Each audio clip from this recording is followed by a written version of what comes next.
Chapter 9:22. The people were facing the stone tablet, and the people who were tied up and kneeling on the ground were also facing the stone tablet. Thus, no one could see their faces clearly. Only when one person mustered up the courage to walk forward and lowered his head to take a look did he let out a cry of surprise. This looks like Assistant Minister Wei of the Ministry of Works. That can't be. Why is Assistant Minister Wei kneeling here? Isn't that Official Han? Why is he also kneeling here? Official Fang, Official Qi, Lord Wei, heavens, what is going on? Why are they all kneeling here? The people present naturally couldn't recognize all the faces of these people, but there were always some people who, due to their status, often appeared in front of the people, so it wasn't difficult to recognize them. It was also because of this that everyone present was shocked and in disbelief. Because all the people kneeling here were high-ranking officials and dignitaries of the capital. Who would have thought that these people, who were usually so high and mighty that they couldn't even come into contact with, were at this moment, tied up with ropes and kneeling in front of the stone tablet in the ancestral hall. Their eyes could clearly move, but their bodies couldn't move, and their mouths couldn't speak. It was broad daylight. Could it be that he had seen a ghost? Finally, someone noticed the abnormality. He pointed at the papers in front of these people and said to the crowd, "Look, what's written on these papers?" Someone picked up a piece of paper and looked at it. The expression on his face was at first stunned, then gradually became one of hatred and anger. These corrupt officials, they're beasts. Under his lead, everyone walked forward and picked up the papers that were pressed down by the stones on the ground. These corrupt officials are actually so daring, right under the feet of the emperor of the capital. For these things, even if they died 10 or 100 times, it still wouldn't be enough. Could it be that the heavens have shown their will and dragged out all these beasts to kneel before Lady Shuang's memorial tablet? The heavens have eyes, the heavens have eyes. The papers in everyone's hands were densely filled with the crimes committed by these officials and nobles who were kneeling on the ground in their entire lives. Every single one of them was horrifying, and it caused one's heart to go cold just by looking at it. They had no idea that these people, who usually looked bright and noble on the outside, were actually so dirty on the inside. When they knelt neatly in front of the tombstone, and the crimes that they had signed and stamped were placed in front of everyone, the suppressed emotions in the hearts of the people suddenly exploded. One of them finally couldn't take it anymore. He kicked the person closest to him, who was kneeling on the ground, and said angrily, You all deserve to die. Yes, kill them so that they don't come out and harm people again. Kill them and get rid of the scourge for the people." After the first few people made a move, the crowd immediately became enraged. They pushed the people kneeling on the ground and started punching and kicking them. The people kneeling on the ground were not only tied up with ropes, but their acupoints were also sealed. Other than being able to move their eyes, they could not even speak a word, let alone struggle to escape. They could only endure the rage of the crowd. The commotion in the ancestral hall quickly attracted the attention of the people nearby. The crowd surrounded the ancestral hall so tightly that not even a drop of water could trickle through. The people on the outside had no idea what was going on. They couldn't squeeze in, but people kept coming in from behind. Out of the way, out of the way. The bailiffs were always late out of habit. After a full quarter of an hour, more than 10 bailiffs ran over from afar. They pushed through the crowd and squeezed into the ancestral hall. "Stop, all of you stop." Seeing the chaos in the ancestral hall, the expressions of the bailiffs changed. Regardless of the identity of the people who were tied up and beaten black and blue on the ground, and regardless of the reason for this scene, if they continued to beat them like this, they were afraid that someone would die. The uniformed bailiffs with weapons in their hands were still a great deterrent to the ordinary people. The crowd gradually dispersed, and at the same time, they did not forget to add a few more kicks. What exactly is going on? One of the bailiffs looked at the pitiful state of the people and felt a chill in his heart. He asked loudly, "Sir, look at this." A commoner handed over a thick stack of paper. After the bailiffs flipped through a few pieces of paper, his legs couldn't help but feel weak. He only managed to stabilize himself after being supported by the people behind him. Save me," a weak cry for help came from under his feet. The constable sensed that someone was holding his ankle. He hurriedly squatted down and asked, Who are you?" I am the assistant minister of the Ministry of Works, way. The assistant minister of the Ministry of Justice, whose face was already swollen like a pig's head, fainted before he could finish his sentence. The bailiffs looked at him and carefully tried to identify him for a long time, but he still couldn't see which part of him resembled the assistant minister of the Ministry of Works. He sat on the ground with a pale face. It didn't matter if this person was the assistant minister of the Ministry of Works or not. If he wasn't the assistant minister of the Ministry of Justice, he could be another assistant minister or some other influential official. It didn't matter who he was. What was important was that the sky had fallen. He pointed outside in a panic and said, "Quick, go to the yamen and call someone. Tell Serene that something big has happened." At the same time, in the mansion of an official in the capital, a servant stood at the door of a room. He paced back and forth for a long time and said with some confusion, "Why hasn't Sir gotten out of bed yet? Is he not going to court today?" He finally couldn't help but knock on the door, then pushed it open and entered. Seeing the empty bed, he said in surprise, "Where is Sir?" Not long after, a servant hurriedly ran out of the door and went straight in the direction of the yamen. Along the way, there were many people who were just as panicked as they were. The capital yamen. Tsing Shichin had actually just woken up and finished washing up. Before he could beat the drum and start the court, a bailiff ran in from outside in a panic and said with a pale face, "Sir, something big has happened." Tsing Shichin frowned and said, "What is it? Tell me slowly." The bailiffs hurriedly said, 40 officials and nobles in the capital were kidnapped last night and were only found this morning. They were all tied up and kneeling in Lady Shuangshuang's ancestral hall. Tsing Shichin was startled and asked, "How many did you say?" "Not more, not less." "Exactly 40. As soon as he finished speaking, there was already a burst of noise coming from the entrance of the yamen. "I want to report a case. My lord is missing. My marquis is also missing. My old master and second master are missing." Tsing Shichin's body swayed and he had to support himself against the wall to steady himself. More than 40 officials and nobles in the capital had all been kidnapped in one night. Where did these bandits eat the heart of a bear and the leopard's gall? This was not a crime, this was clearly piercing the sky. In front of the yamen, there was a burst of ghostly wails and wolf howls. In the great hall of the imperial palace, the civil and military officials all looked puzzled. Without the slightest sign, the number of people in court today was nearly 20% less than the day before. Although the court was not empty, the crowd had indeed become much sparser. The censors were standing in a line at the front, impeaching the officials who were absent from court for no reason. A eunuch ran in quickly from outside.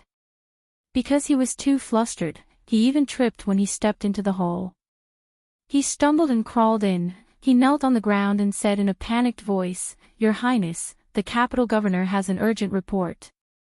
A moment later, the originally quiet court suddenly became an uproar.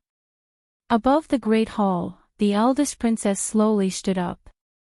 As if she had thought of something, her expression changed slightly.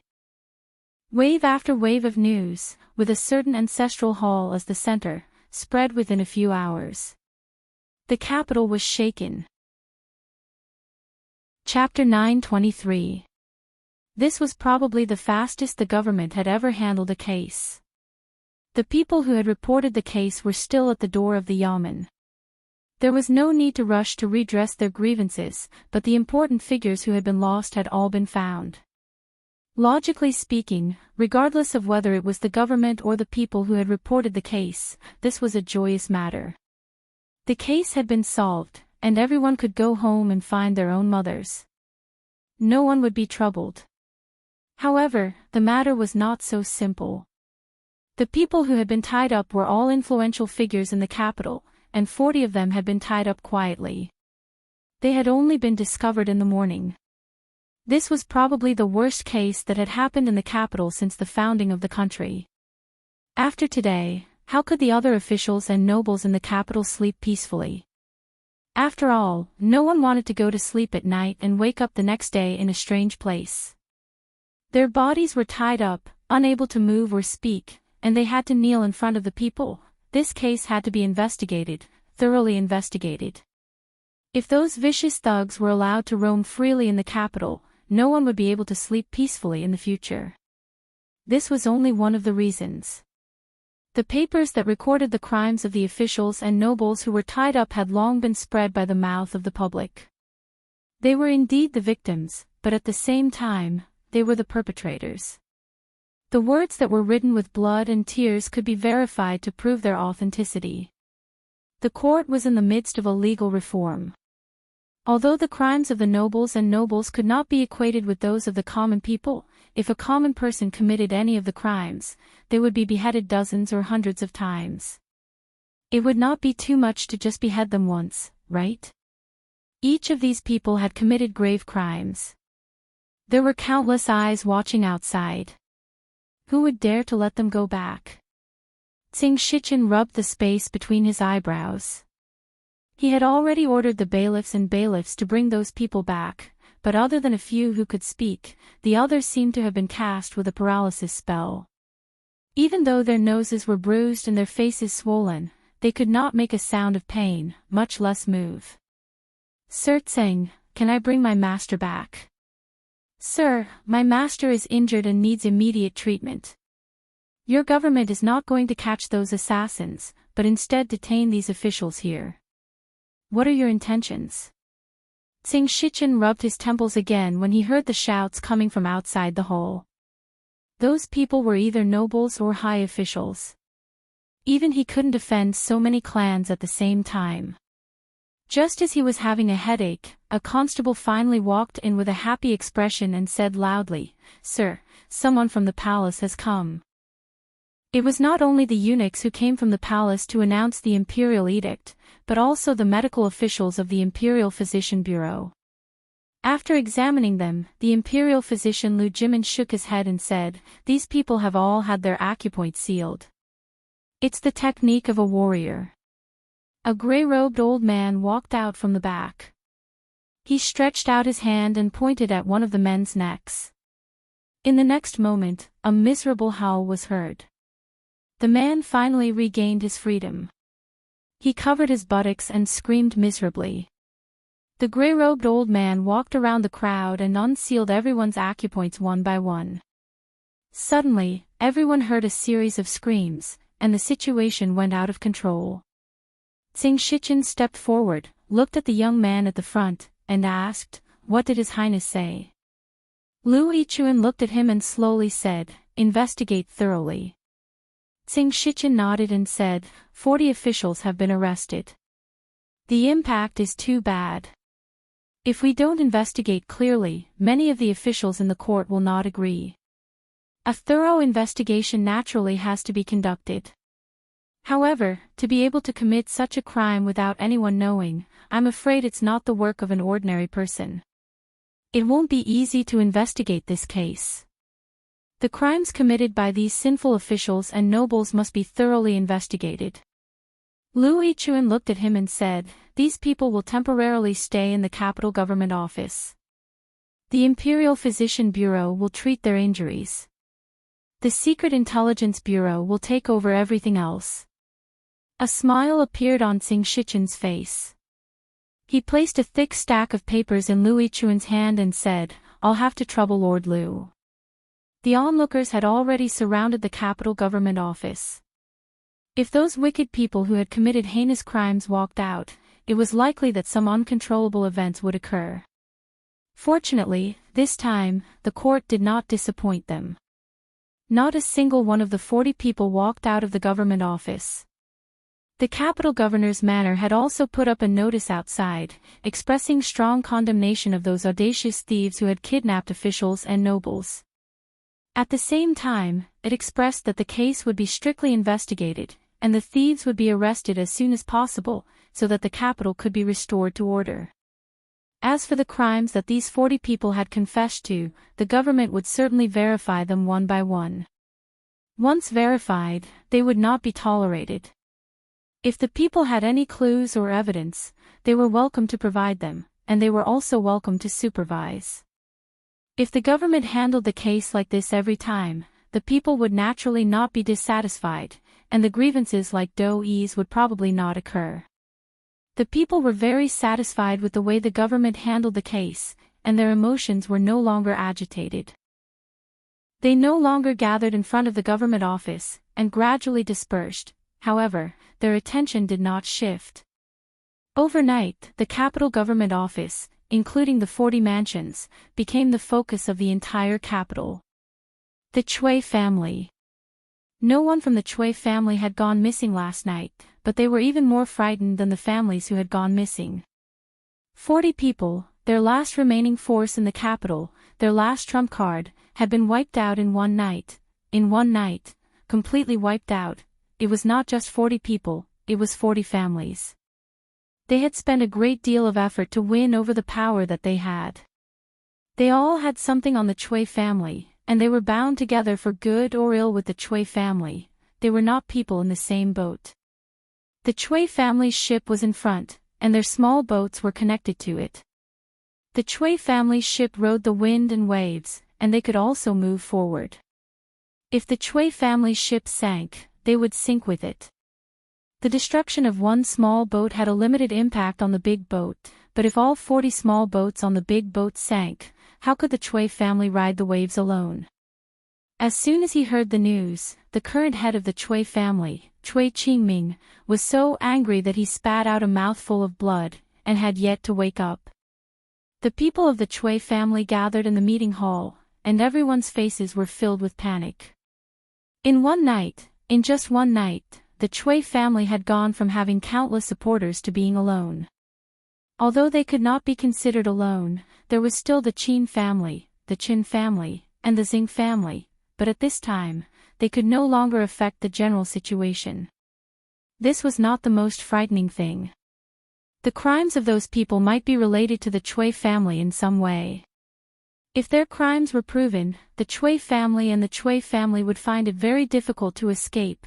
Originally, because of the King of Shu's return to the capital, they had finally seen a glimmer of light, but once again, it was covered by a huge black curtain, the Qin family.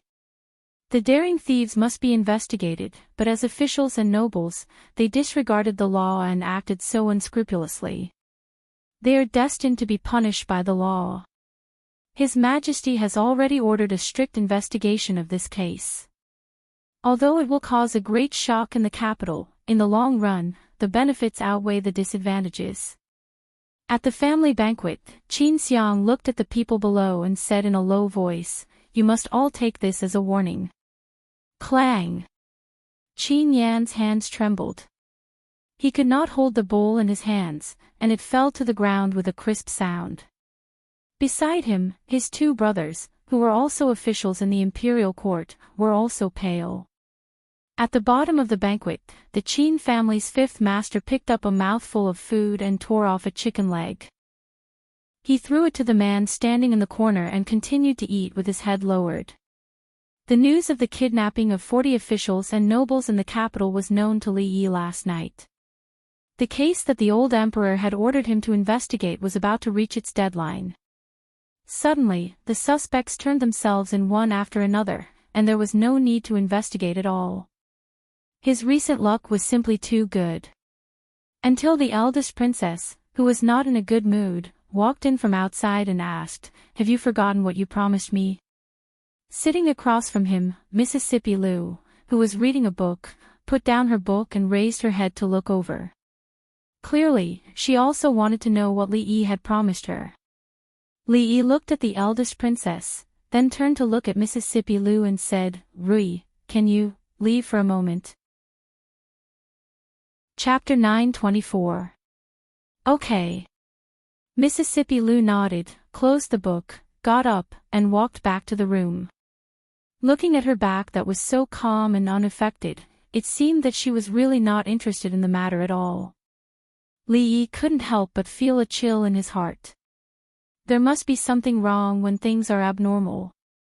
With how much Rui cared about him, she would haggle over small things like a lip mark on his face, a strand of hair on his clothes, and staying out at night.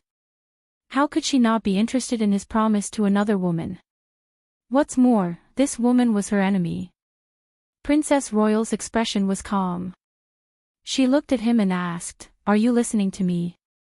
Li found that he had made a mistake, a big mistake. When a woman was talking to him, he was thinking about another woman. Moreover, the woman he was thinking about was bigger than the one in front of him. He quickly turned his head and lowered his head, saying, "I'm listening. I'm listening. What did I say just now?" Li thought for a moment and said, "What did I promise you?" "I promised you a lot of things." "Which one are you talking about?" "Other than not bringing soup to see you these few days, there's nothing wrong with what I've done. You promised me that you wouldn't act rashly." Mingsu looked at him and said with a frown, "Do you know how dangerous this matter is and how big the impact will be? This case is not only shocking the capital, but the whole world. The officials are panicking, and all the civil and military officials in the court are asking for a thorough investigation of this case. What will you do if the truth is found out? You suspect that I did this case?" Li Yi stood up and looked at her in surprise. "I'm a little embarrassed when you say that.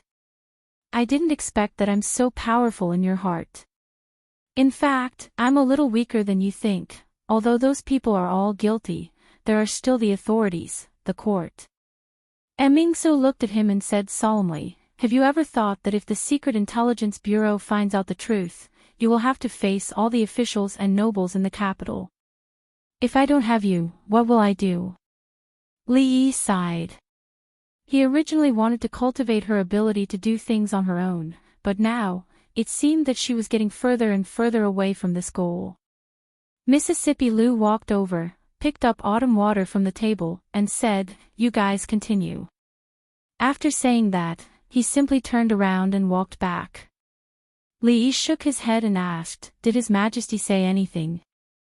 "Father ordered the Secret Intelligence Bureau to investigate this case thoroughly, and all the officials and nobles who are guilty will be." Mingsu looked at him, as if she had thought of something, and said in surprise, "Father knows about this?" "It's precisely because this case has too many implications that we have enough power to drag the Chui family into this and uproot the Chui family and the King of Shu's faction." Li Yi looked at her and asked, "You don't want everyone to know that the King of Shu is not His Majesty's biological son, do you?" She looked at Li Yi and asked, "So, it was Father who instructed you to do this?" Li Yi nodded. "When?" "The day I entered the palace last time.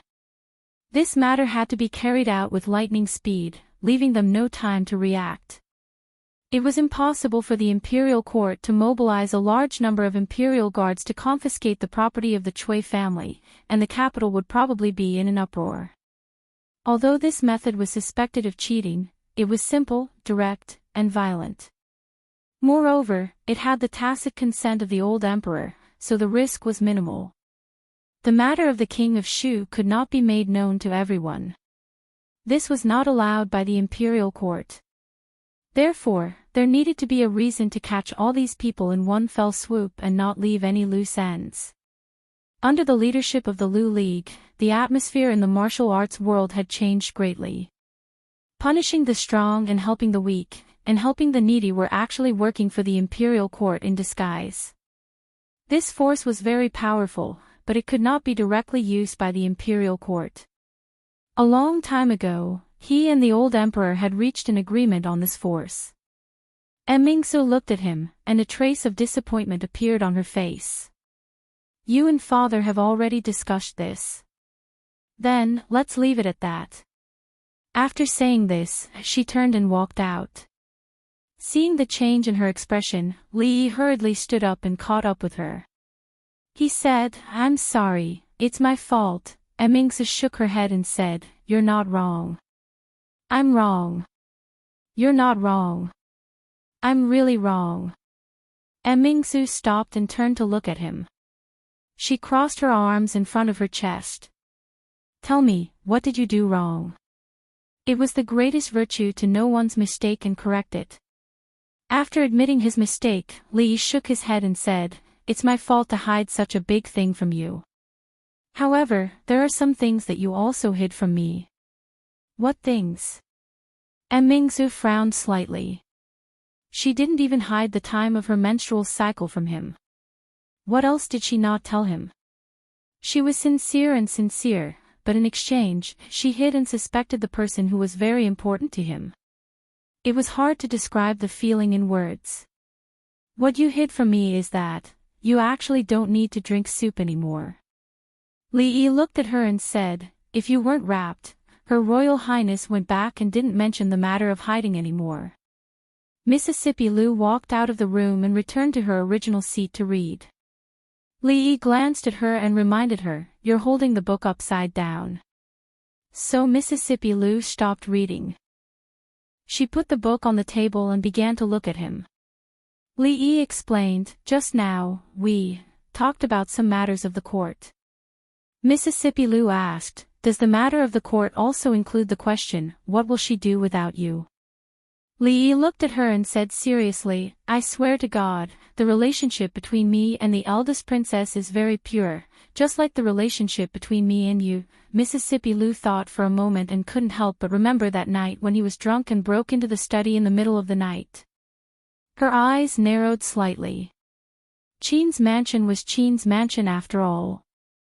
Even if they brought people from Qin's mansion to be investigated, the people of the intelligence division still had a polite expression. "My lords, thank you for your trouble." Qin Yan's face was pale and his eyes were lifeless. The two people behind him also had the same expression. Qin Xiang seemed to have aged a lot overnight. When he walked up the stairs, his body swayed slightly. The Qin family's fifth master immediately went up to support him. "There are steps. Be careful, father." The leader of the intelligence division walked up and said respectfully, "Don't worry, Prime Minister. The lords are only going to be investigated. If those people framed us, we will definitely send the lords back in one piece." Even after the people of the intelligence division left, Qin Xiang's gaze was still fixed in that direction. He whispered, "What if it's not framed?" No one answered. The Qin family's fifth master supported him and turned around. He whispered, "Father, it's windy outside. Let's go back." After the Qin family's three influential officials walked out of Qin's mansion, they never came back. Based on the confessions of the 40 people, the intelligence division effortlessly found the Devil's Den 30 miles away from the capital. They also found the dozens of missing women. When they pointed out that the place where they were previously hidden was the Qin family's manor, the career of Qin Xiang's eldest son, Qin Yan, came to an end. Although the other two people's crimes were not as serious as Qin Yan's, they were involved in several other cases.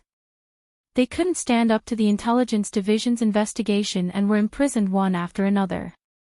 In just a few days, Qin Xiang was the only one left in the court of the once glorious Qin family. And this was not the end. As case after case was investigated, more and more people began to point fingers at the Cui family. In the Cui family's meeting hall, the atmosphere was bleak. From the nobles and officials to the common people, everyone's eyes were focused on the progress of this monstrous case. All the support they could obtain in the court was almost completely destroyed. Even if there was some left, it wouldn't be of much use. A middle-aged man had a panicked expression. He said, "Second brother, what should we do? Say something." Cui Qingming's eyes were bloodshot, but he still forced himself to remain calm. He murmured, "We still have the Empress and His Highness. His Highness will be back soon. The Cui family will not perish. The Cui family will not perish."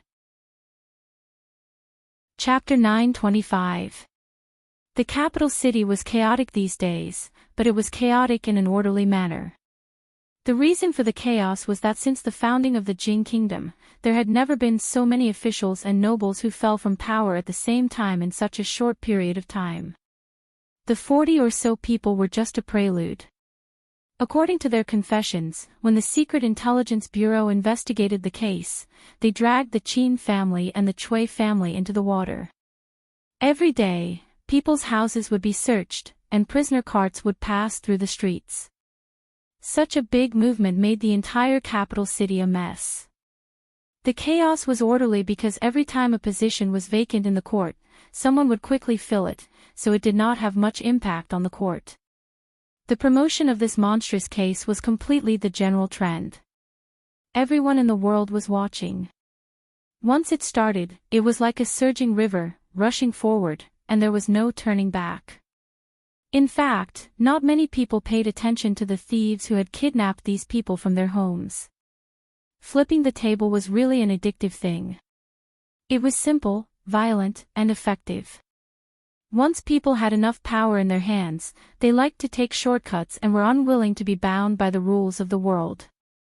This was not a good thing, and one should learn from it. However, this matter was originally agreed by the old emperor in advance. Now that the old emperor blamed him, it was completely like getting rid of the donkey after it was no longer of use. Li Yi looked at Emperor Jing, who was leaning against the bed, and said, "Your Majesty, you said that if normal methods don't work, we can use some extreme methods." The old emperor raised his eyebrows and looked at him. "I said extreme. I allowed you to arrest a few people to interrogate. Who asked you to arrest everyone? Since ancient times, kings were the most heartless." This sentence was not wrong at all. The emperor was the most temperamental person.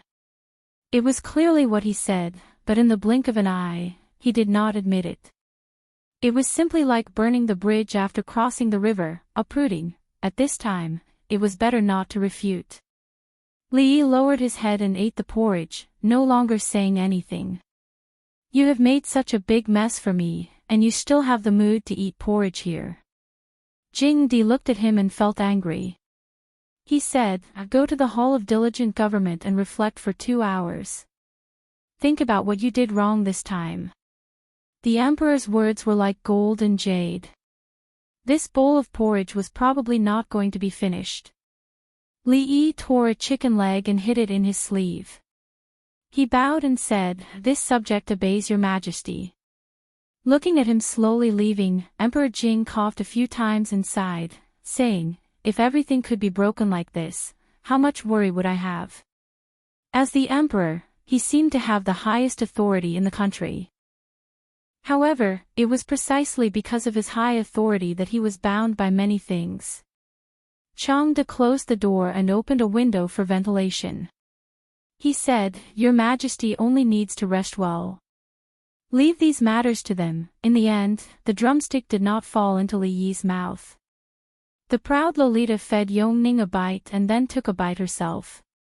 She crossed her legs and sat opposite Li Yi. She asked him when he would take her to the academy. The academy that Li Yi gave her had been built. It was called the Shining Academy. The 14-year-old proud Lolita was not only the honorary dean, but she also held the real power of the academy. As for what she wanted to do, Li Yi did not intend to care.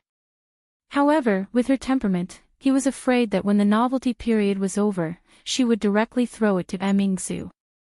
When he said that Emingsu had arrived, he had 2 hours to reflect. He only said that he could not leave the Hall of Diligent Government within these 2 hours. As for sleeping or eating hot pot in the Hall of Diligent Government, the old emperor did not say. The proud Lolita smelled the smell from afar. She got up from the ground and ran over barefoot. She asked excitedly, "Royal sister, what delicious food did you bring?" The royal princess put down the food box and opened it layer by layer. She placed it on the ground in front of Li Yi and handed him a pair of chopsticks. "I don't think I ate much at father's place just now. I asked the catering department to make this." This was the reason why he liked the royal princess. She could be in the imperial court and in the kitchen. Although she was cooking for someone else, her style was ever-changing. Who would not like her to be able to freely change from a domineering empress to a caring wife? Perhaps women were born with a few different faces. Even second Miss Liu, who had always been like an iceberg, was able to control several different styles in recent days. Knowing that her royal sister and her husband had something to discuss, the proud Lolita took Yongning to the side to play. Li Emingsu took out a small wine pot and poured himself a cup. She asked, "Is there really nothing that you are afraid of?" He did not even let himself finish a bowl of porridge. Li Yi was a little hungry. He asked as he picked up some food, "What do you mean? To be able to make so many officials and nobles disappear from their homes in one night?" Li Emingsu looked at him and said slowly, "In so many years, you are the first. They will not think that you are strong. They will only think that you are a threat. What do you think father wants you to think about?" Li Yi shook his head and said, "You are wrong about two things. The one who made them disappear wasn't me, it was His Majesty." He looked at Emingsu and said, "Moreover, there are things that I am afraid of, and people. You are not even afraid of father. Who are you afraid of?" "I am afraid of Lu Rui." Li Emingsu looked at him and asked, "Why?" "She will hit me," Li Yi said honestly. "If you are like her, I will also be afraid of you." He actually understood the royal princess' worries. The nobles were the most arrogant group of people. Compared to the common people, they were the upper class. They had always lived at the top of the food chain. It had always been them who kidnapped others. When did it become others' turn to kidnap them? Now it really was. The incident this time made them understand that even if they lived in the capital and had so-called martial arts skilled guards at home, it was not enough to guarantee their safety. It was very possible that in the blink of an eye, they would be transported from their own home to some other place. They would not think that the thieves were powerful. They would only think that they were a great threat. If they could not resolve this threat as soon as possible, they would not be able to eat or sleep in peace. This was not something that could be explained by the old emperor's trust and tacit approval. This capital, this country, was still in the hands of the upper class. If the matter was made clear, they could no longer stay in the capital. They could only take Rui, and Xiao Huan back to their old business.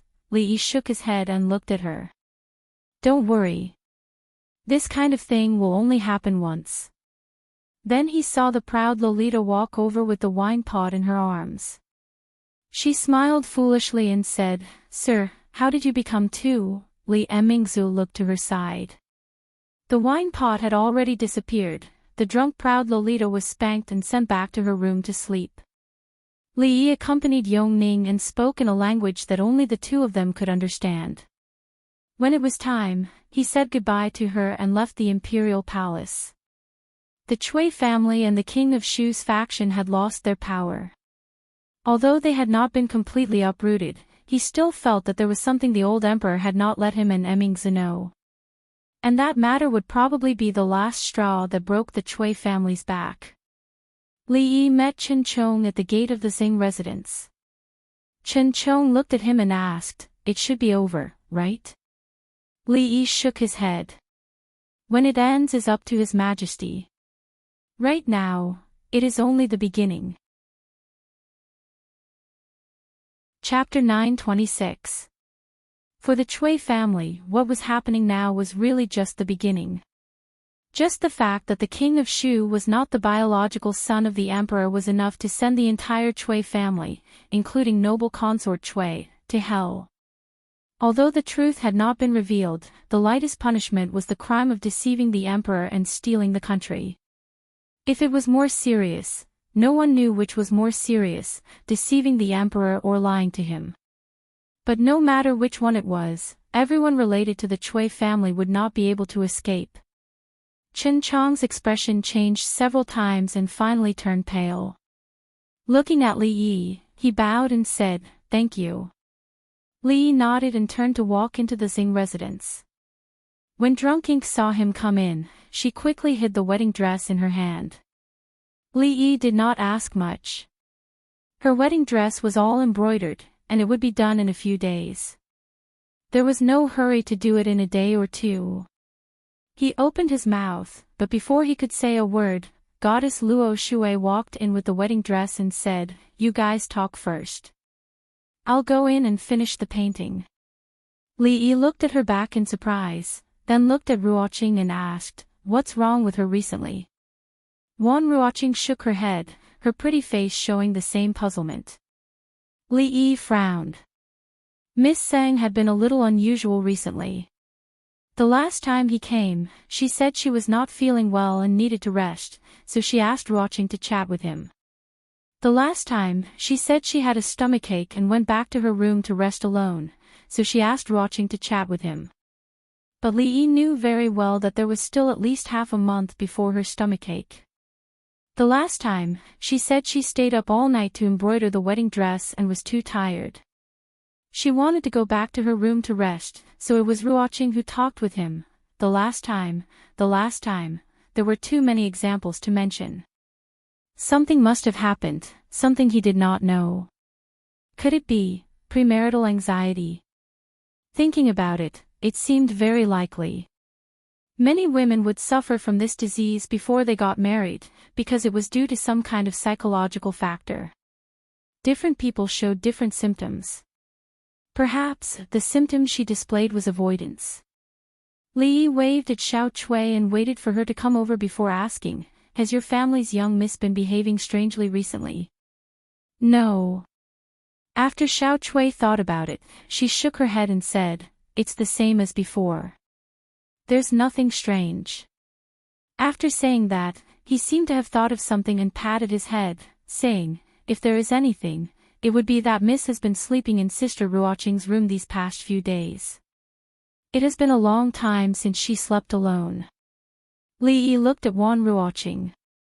She nodded slightly and said, "She said that she's moving away soon and asked me to accompany her. There's nothing strange about that." Li Yi suddenly looked at her and asked, "When she slept with you, did she touch you?"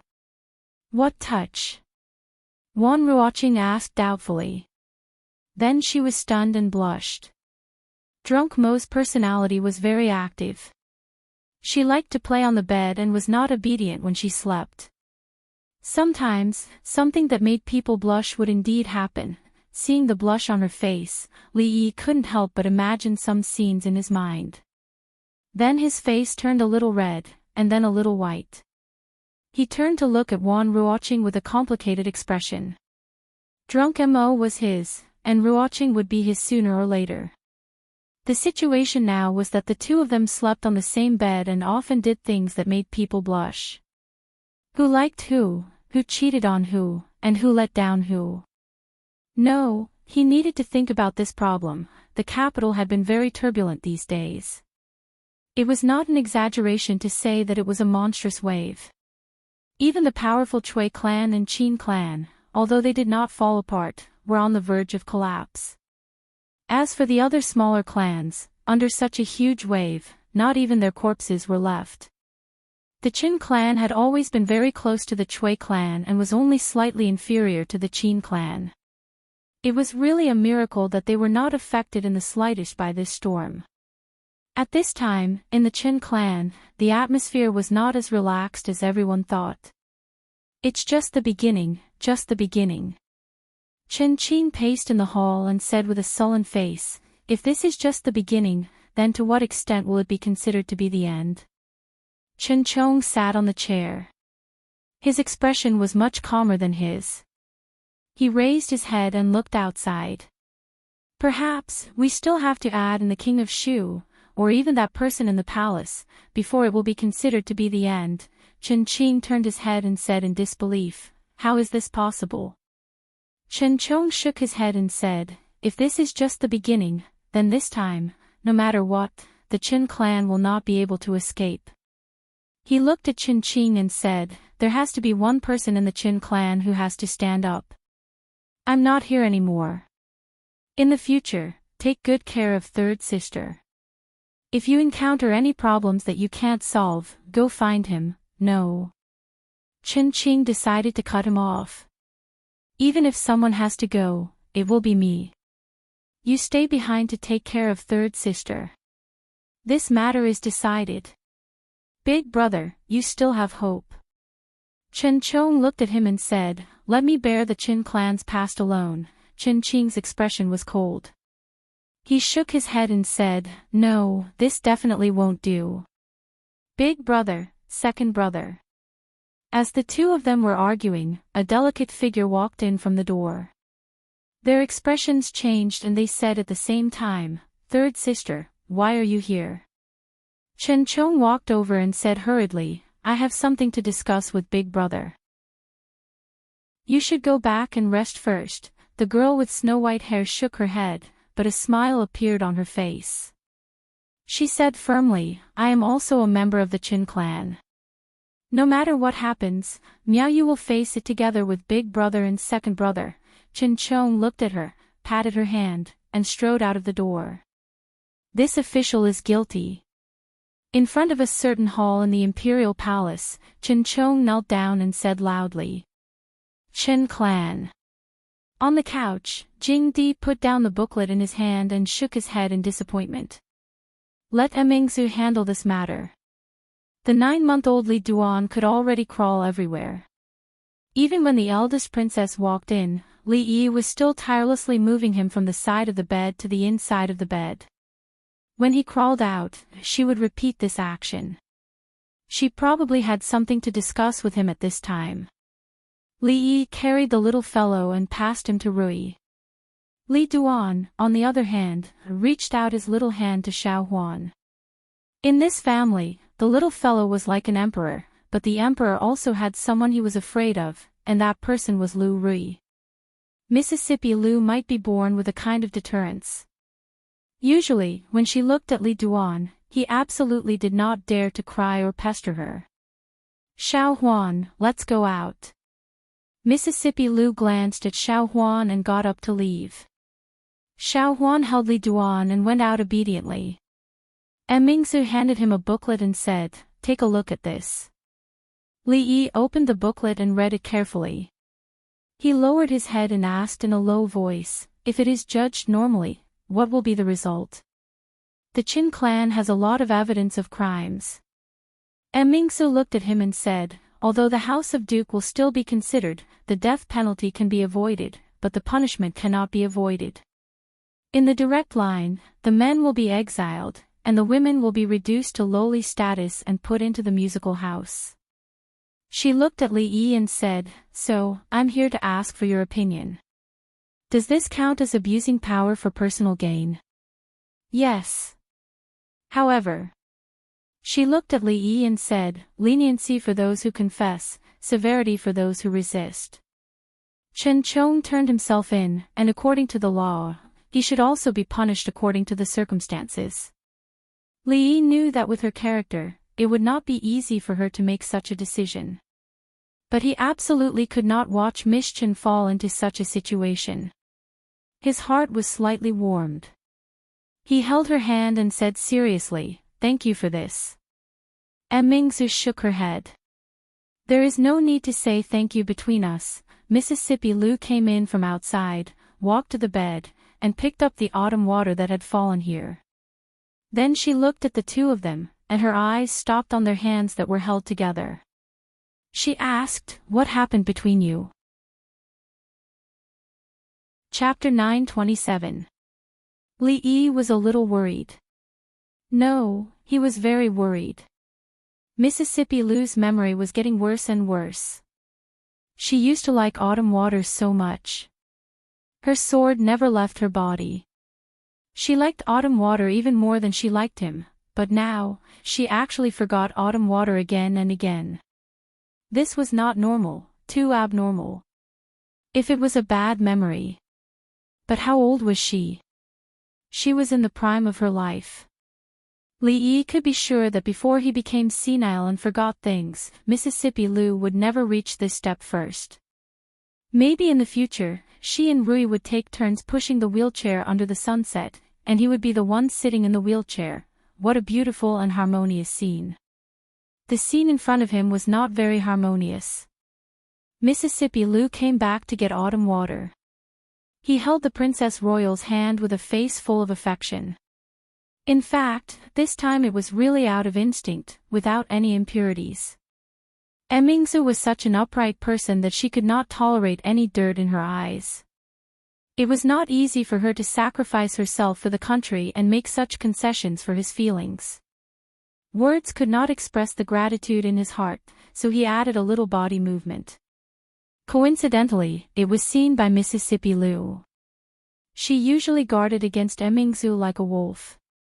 If he could not explain it clearly this time, he would not be able to cross this hurdle in his life. So Li Yi reached out and held Mississippi Lou's hand and said calmly, "There is something, Emingsu helped us a lot. I just want to thank her, that's all. Between us, there is nothing." He looked at the two slender white hands on his left and right and said, "It's just holding hands to thank her." Li Yi felt that he was very smart. It was not easy to explain to Mississippi Lou while holding the Princess Royal's hand. But holding two people's hands at the same time, she would not think that he had the same feelings for her as Emingsu, right? Simple. Mississippi Lou curled her lips. Nothing. The Princess Royal shook her head. Hearing a scream from inside the house, Xiaohuan hurriedly ran in, grabbed Li Yi's hand and hurriedly said, "Son-in-law, what happened? Don't move." Li Yi watched as Mississippi Lou and the Princess Royal left. His expression twitched slightly. He shook his hands hard, and the pain in his hands lessened a little. Two violent women. It was just a handshake. Was there a need to use so much strength? Both of his hands were numb after the pain. Li Yi suspected that the bones in his hands were crushed. If he did not take revenge, he would not be a gentleman. A gentleman's revenge was never too late. 10 years later, he would make them beg for mercy. Seeing Li Yi's pained expression, Xiaohuan asked worriedly, young master, what's wrong?" Fang leaned against the door and looked outside. He retracted his gaze and said with a smile, "Don't worry, it's just that extreme joy turns to sorrow." The injury this time was considered a work injury.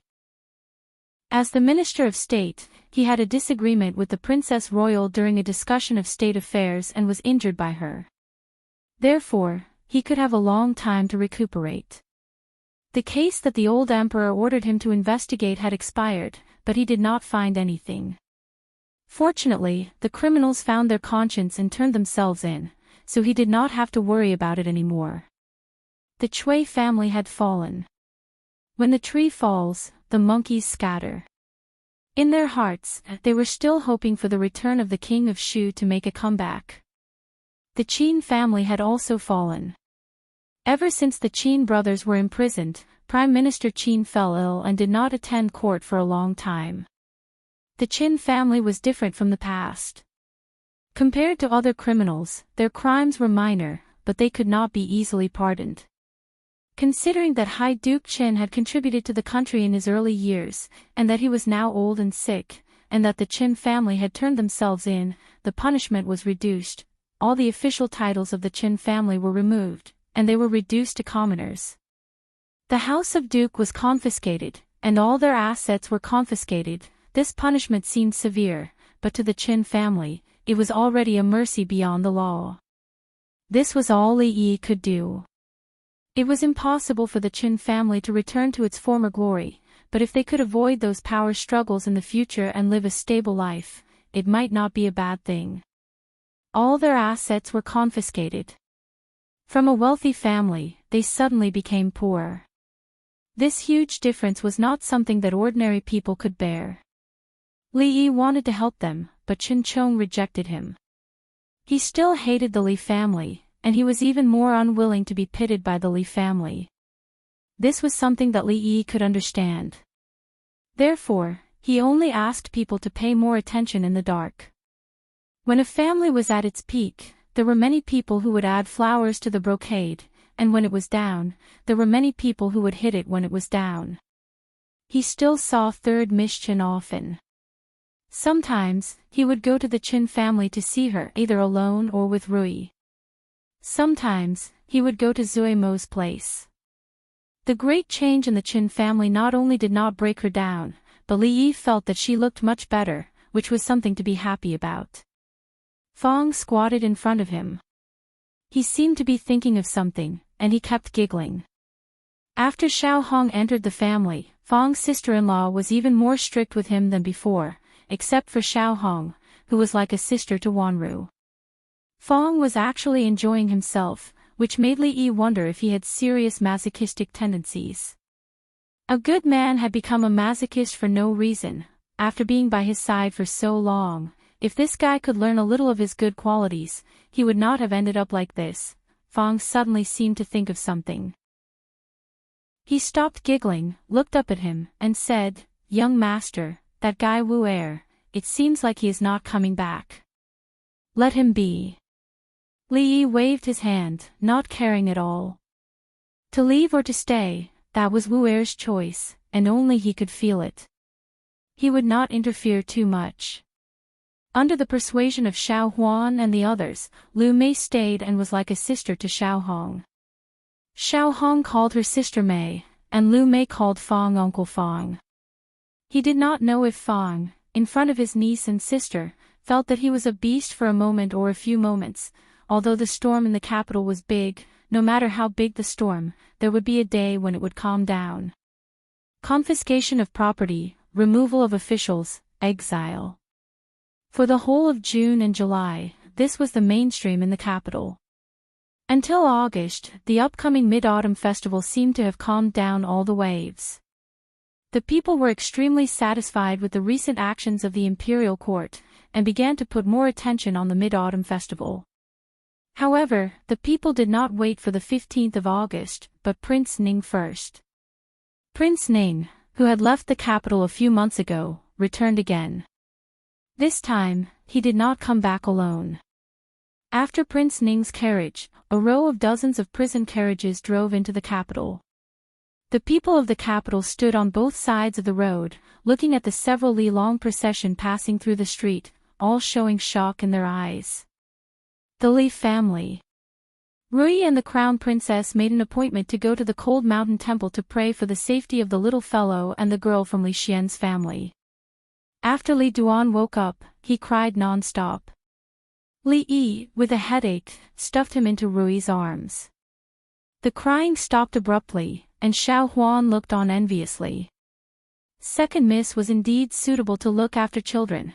Her Royal Highness came in from outside. Rui glanced at Xiao Huan, stood up, and walked outside. Mississippi Lu was becoming more and more considerate. Li Yi felt gratified. As if thinking of something, he suddenly said, "Rui, wait a moment." Mississippi Lu turned her head to look at him. Li Yi picked up the sword she had placed by the bed, walked over, and handed it to her, saying, "You forgot your sword." Chapter 928. It was not a good habit to leave things behind, especially if it was something valuable. It was better to carry it with you. Based on how much Mississippi Lu liked autumn water, if this sword was lost, how sad would she be? Fortunately, she usually left it at home, by his side. If she left it outside, it would be hard to find it again. Now that the morals of the world were deteriorating, people's hearts were not what they used to be. Not everyone could pick up a sword without concealing it, and it would be hard to find it again. So Li Yi needed to help her form a good habit again. Seeing that she was stunned, he grabbed her arm, put autumn water in her hand, and said, "Remember, don't forget next time." After Mississippi Lu and Xiao Huan left, Emingsu walked over and closed the door. Li Yi took a few steps back, and immediately became vigilant. Why did she close the door when they were talking nicely? Every time he saw the action of closing the door, he faintly felt some pain in his butt. He called this Mississippi Lu's sequela. Although Emingsu had been influenced by Mississippi Lu recently and had a tendency to become violent, she probably wouldn't close the door and beat him. After all, except for the last time when he couldn't help but touch her hand, he didn't do anything out of line. And because of the last time, his hand was still a little weak. If it wasn't to beat him, then why did she close the door? Could it be, he couldn't beat her in a fight? If she really wanted to do something, he could only struggle for a while, and in the end, he might still succumb to her despotic power. Just as Li Yi was thinking about what posture to use to resist, Mingzu finally spoke. "Uncle Ning is back." Ah. Seeing that she sat down at the table and didn't seem to have any intention of using despotic power, Li Yi was a little disappointed and asked, "Prince Ning returned to the capital, when did it happen?" "Just now." Mingzu poured a cup of tea for herself and said, "The Chui clan, more than 260 people, were all escorted to the capital, and the officials in Shuzhou who had been recruited by the king of Shu were also escorted back by Uncle Ning and locked in the Supreme Court's heavenly prison." "What did you say?" Li Yi's hand stopped in mid-air as he stared at her blankly. From the beginning to the end, they had regarded the king of Shu and the Chui family as their greatest enemies.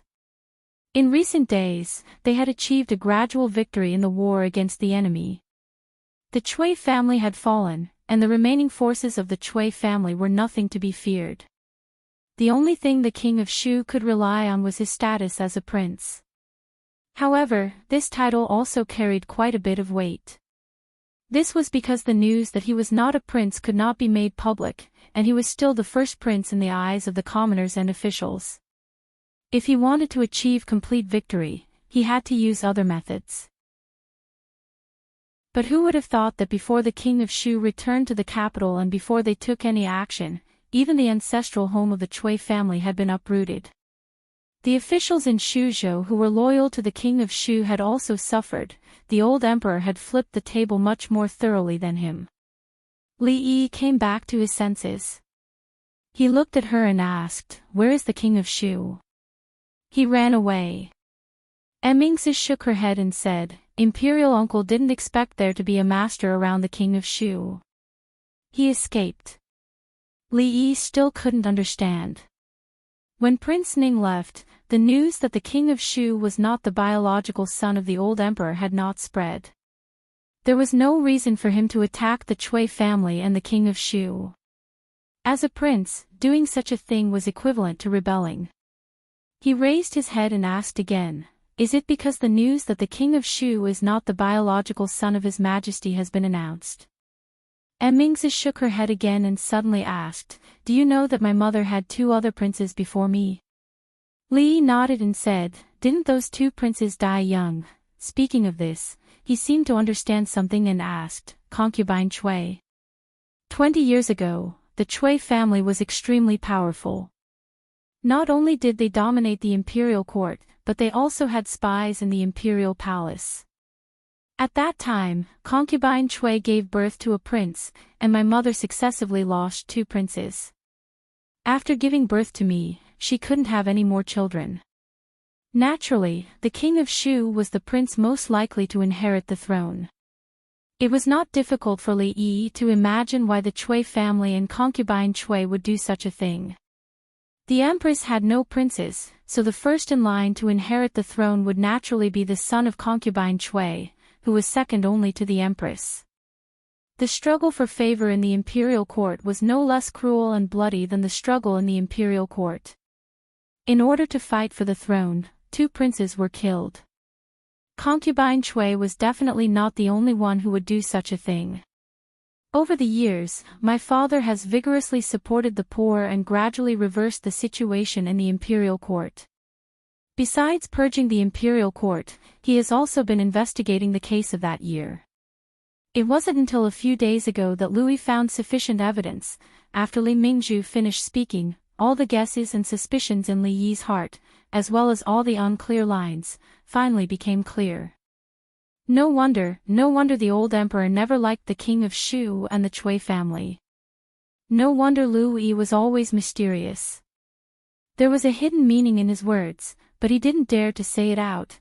No wonder the king of Shu, as the eldest son of the emperor, had never been conferred as the Eastern Palace. No wonder he and Emingsu felt that the old emperor and Prince Ning were hiding something from them. No wonder before they knew that the king of Shu was not the biological son of the old emperor, they felt that he was not the biological son of the old emperor. Even without the matter of the king of Shu, the Cui family wouldn't have the last laugh, because there would always be such a knife waiting for them on the road ahead. The difference was whether the saber was struck early or late, and whether it would hurt the saber itself when the saber was struck. Li Yi finally understood why the old emperor had been so supportive of his work of attacking the Cui family and the king of Shu. Because over the years, under the efforts of him and Emingsu, the power of the Cui family had gradually weakened. Until a few days ago, the Cui family had almost become a commander without an army. It was as easy and effortless as cutting tofu. He thought for a while and asked again, what about the matter of the king of Shu? For them, concubine Cui could only give birth to a prince. Just in case, the Cui family bribed the midwife and palace maids in advance and sent a newborn baby boy into the palace. Emingsu shook her head and said, concubine Cui did give birth to a prince, but the prince died as soon as he was born. The king of Shu was the baby boy that the Cui family secretly sent into the palace. She picked up the teacup and said, after the king of Shu escaped and all the people of the Cui family were escorted to the capital, Cui Qingze knew that there was no hope, so he confessed everything. The imperial palace was heavily guarded. It was as difficult as ascending to heaven to send a baby boy into the palace quietly and exchange it with the prince born by the concubine. The Cui family could even do this, so it was absolutely not an injustice for them to end up like this.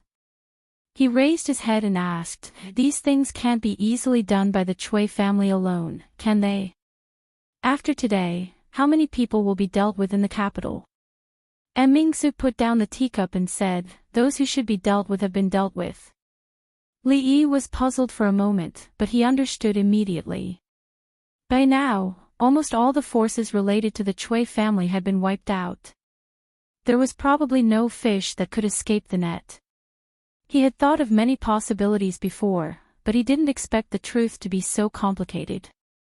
This time, the Cui family had completely fallen, and their forces in the court had been completely purged.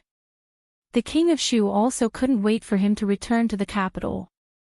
He looked at Emingsu and saw the confusion in her eyes.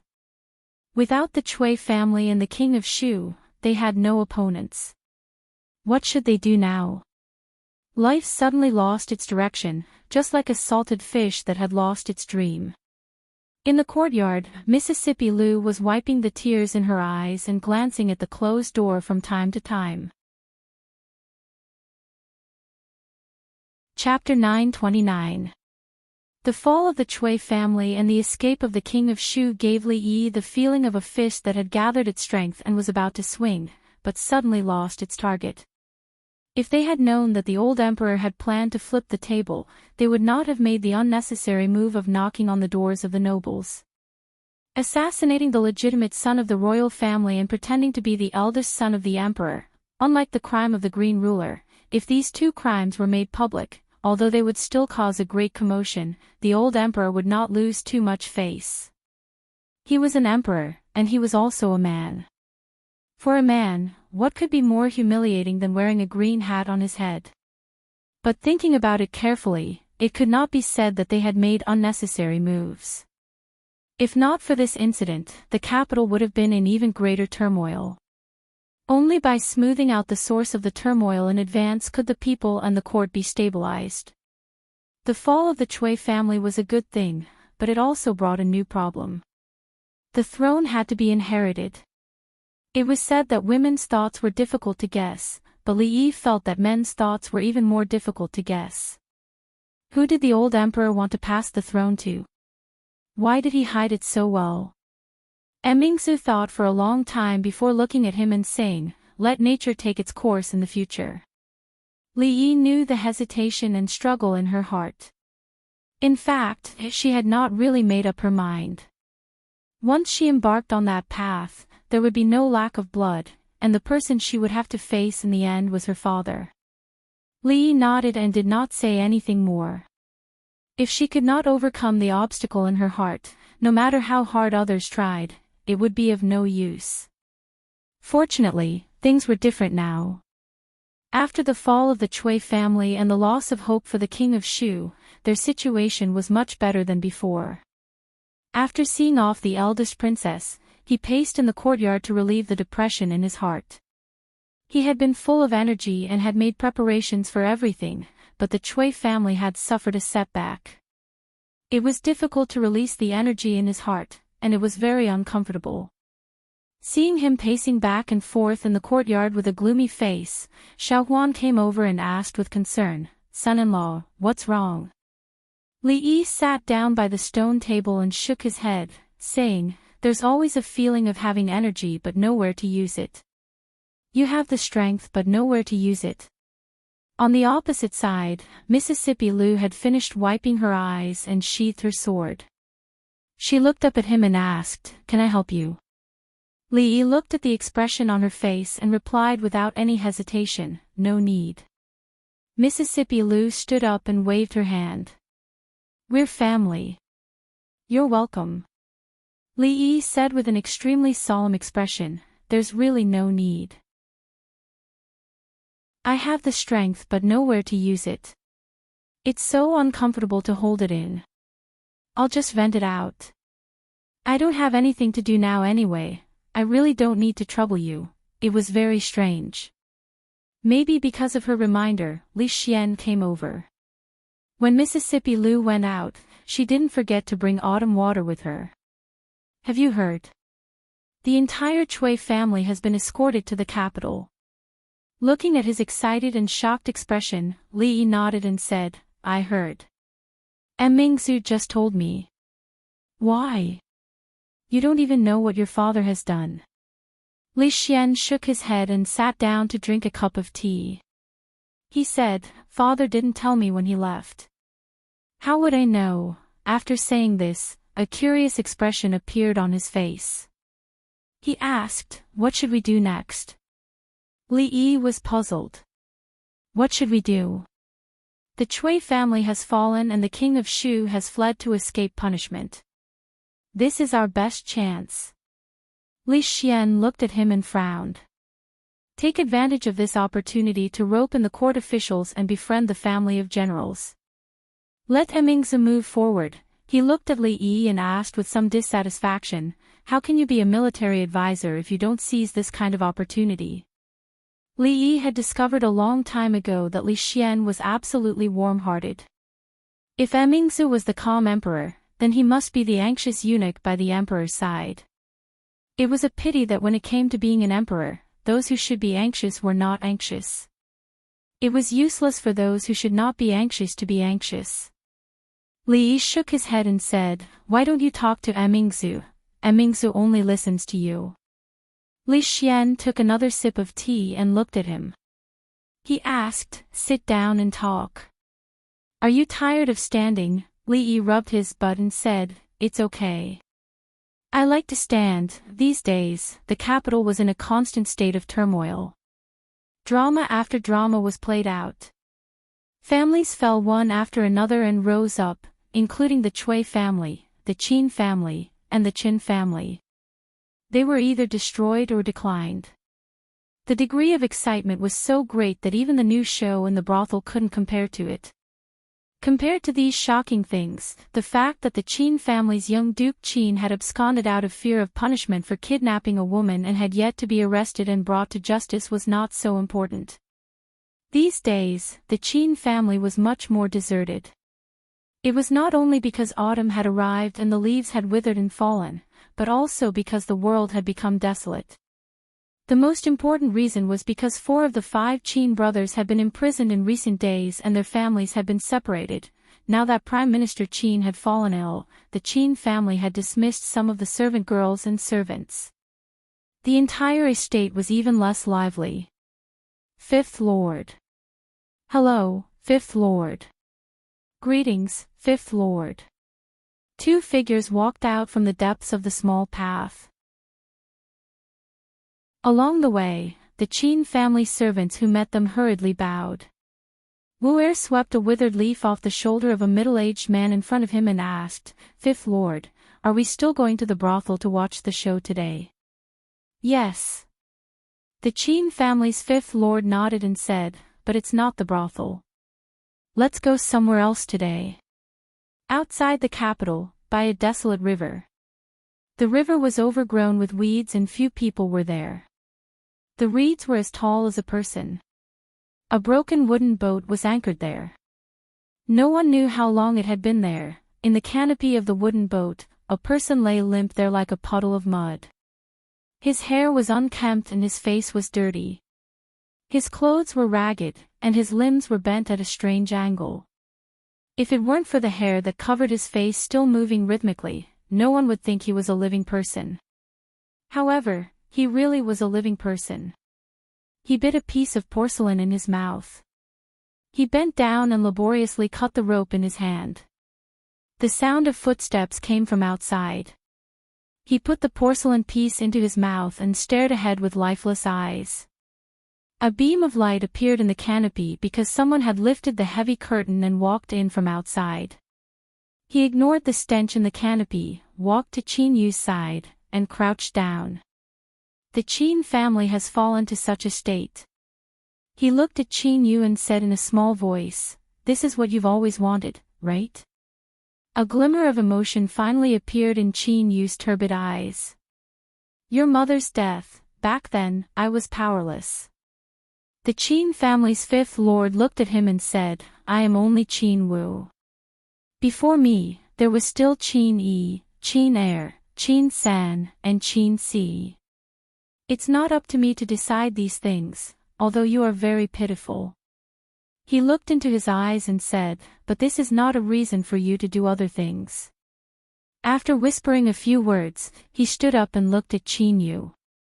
He asked, "These days have been very hard, haven't they?" "I won't in the future." He shook his head. As he walked out of the canopy, he turned his head and said, "We will meet again in the next life." In the river, the wooden boat flowing downstream ignited into a raging fire. The flames soared into the sky. Chapter 930. A few figures stood by the river, watching the fire that soared into the sky gradually disappear downstream. A burly man suddenly said, "Fifth Master, should we send someone to follow him and have a look? If he can survive, it can be considered his good fortune." The middle-aged man shook his head and said, "What's more, he is a member of the Qin family after all. It's not a big deal for him to die in the hands of a member of the Qin family. How can you say it's good fortune?" The burly man scratched his head and said, "If we let him escape, what if he comes back in a few years or decades to take revenge? That's how it is in the opera. After suffering all kinds of humiliation, he will endure the humiliation and finally put on a show of revenge. Opera is just opera. Endure the humiliation and revenge. How can it be as simple as you make it out to be?" The burly man scratched his head and said, "Why do I feel that this kind of trick has appeared in more than just opera?" The middle-aged man thought about it and said, "Let's send someone to have a look." The Supreme Court's prison. There were many prisons in the capital city.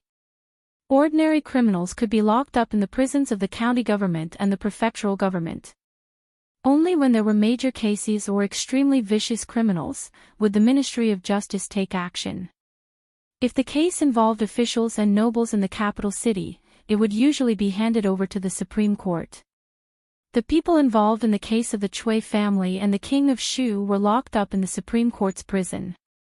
In front of the Supreme Court, the Chancellor who had just received the news hurriedly came out and bowed. "Your Highness, Your Highness, Your Highness," and lordly, at ease. "Thank you, Princess." Li Yi and the other two did not come to the Cui family to laugh at them. Although Cui Qingze had confessed all the crimes, many details of the case still needed to be investigated. Li Yi and the others just followed Lui Dong to have a look. After all, the Cui family was locked up in the prison, an opponent they had been fighting against for years. In the prison, there was a lot of wailing. When they passed through the prison, the sound was even more ear-piercing, as if it was going to pierce through their eardrums. It was only when they entered the innermost cell that the voices gradually became softer. Chui Qingming, who had just taken over the Chui family, was no longer as high-spirited as before. He was wearing a white prison uniform, his hair was disheveled, and his face was dirty. He was chained to the cell. When the cell door opened, he raised his head to take a look, but quickly lowered it again. There was no expression on his face. Chui Qingming was a sinister and ruthless person. In order to achieve his goals, he would not hesitate to use any means. If he didn't meet an opponent who would flip the table at the slightest disagreement, he could barely be considered as a treacherous hero. His mouth was also extremely tight. No matter how Lu Yizhong asked, he did not reveal a single word. An official from the Supreme Court could not help but say in a low voice, "Sir, to deal with such stubborn criminals, torture is the most effective way." Lu Yi waved his hand. "Take me to Chui Qing's cell." Chui Qingze was the former head of the Chui family. He knew as much as Chui Qingming, but his temperament was not like Chui Qingming's, so he was a good breakthrough point. Lu Yi had always adhered to the principle of not using torture unless it was absolutely necessary. When he broke this principle, he would definitely leave an unforgettable memory for the criminal he was interrogating. County Marquis Li, when they walked out of the cell, Chui Qingming suddenly opened his mouth and said, "Li Yi, Mingzu, and Li Xian turned around at the same time."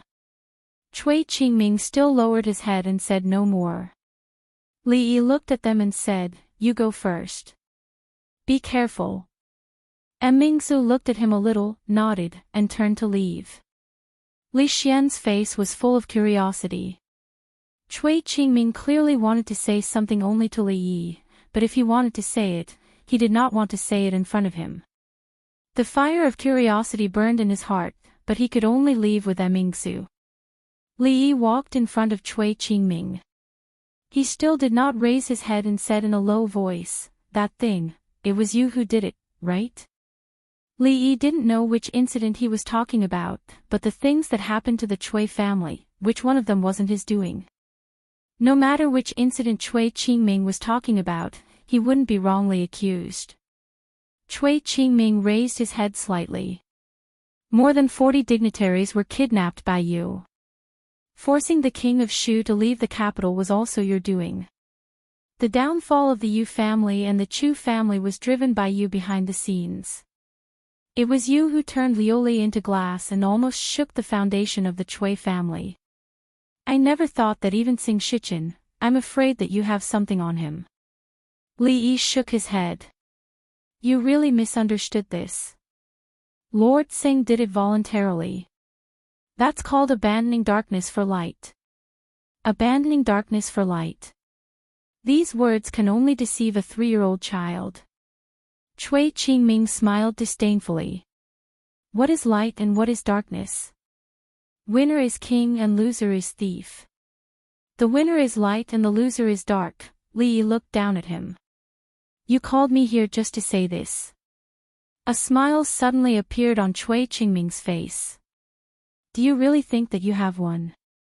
Li Yi did not speak because he knew that Chui Qingming had not finished speaking. "I admit that you are very powerful. If His Highness the King of Shu had not provoked you, the Chui family and himself would not have fallen into this situation today." Chui Qingming shook his head and said, "You have indeed done it. Step by step, you have pushed the King of Shu further and further away from that position. You have pulled out the tendons of the Chui family one by one. You can control what the people say and what they do. You can make all the officials and dignitaries in the capital unable to sleep well. You can force the eldest prince out of the capital.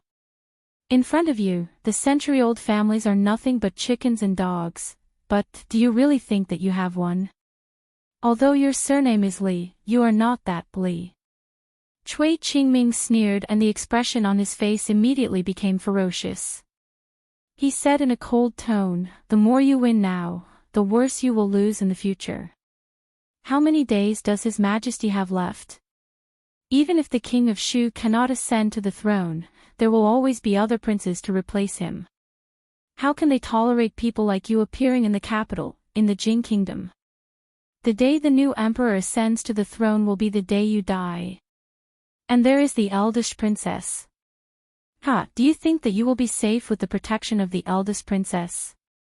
After a few days, she will not even be able to protect herself. How can she protect you? The sneer on his face gradually turned into a wild laughter. Li, County Marquis Li, Dr. Li. I will wait for you in the underworld. Going early doesn't mean that you are doing well. Li looked at him and shook his head. He said, it is not easy to build a foundation in the underworld. Guarding it well is the right way. Don't wait for me. Li Xian leaned on the wall outside a prison cell and muttered, the relationship of the Cui family is really messy. The third son of the Cui family actually has an affair with the eldest sister-in-law. Although Lu Yi was investigating a serious case, there would always be some indecent things mixed in a serious case. He only asked a servant of the Cui family to point out the crimes of the Cui family in order to reduce the punishment. But he didn't expect that such a scandal would break out. He was surprised for a while and looked at Mingzu. He saw that she was staring at the front in a daze. She seemed to be in a trance. He doubtfully asked, Mingzu, what are you looking at? Mingzu, a hand was swaying in front of her eyes. Mingzu finally came back to her senses. She shook her head and said, it's nothing. I was thinking about something. Li walked out of the prison cell in the distance. Li Xian hastily ran over and curiously asked, what did Cui Qingming say to you? He said that he will not be able to escape this time. He asked me to burn more paper money for him. Why? Li Xian curled his lips and said, it is not your turn to burn paper money. Just don't burn it. He has no clothes to wear and no money to spend in the underworld. Mingzu looked at Li Yi. Her lips slightly opened as if she wanted to say something. But in the end, she didn't say anything. Li Yi smiled and didn't continue this topic. He casually pointed to another area in the prison and asked, it is noisy over there. Who are the people locked up there? An official of the Supreme Court hurriedly stepped forward and said, those are the officials of Shu Prefecture who surrendered to the king of Shu. They followed him and did a lot of evil things. After we finish dealing with the Cui family, we will deal with them. Chapter 931. The case of the Cui family and the king of Shu was the most influential and large-scale case in the Jing kingdom in the past few decades. Not only were dozens of officials and nobles in the capital city imprisoned, but the officials in Shuzhou who were involved in the case were also escorted to the capital city and locked up in the Supreme Court's prison. In one night, they were reduced from high and mighty officials to prisoners. No one knew what awaited them. If they were only to resign, it would be a blessing in disguise. Even if they were exiled to the army, it would not be a difficult thing to accept.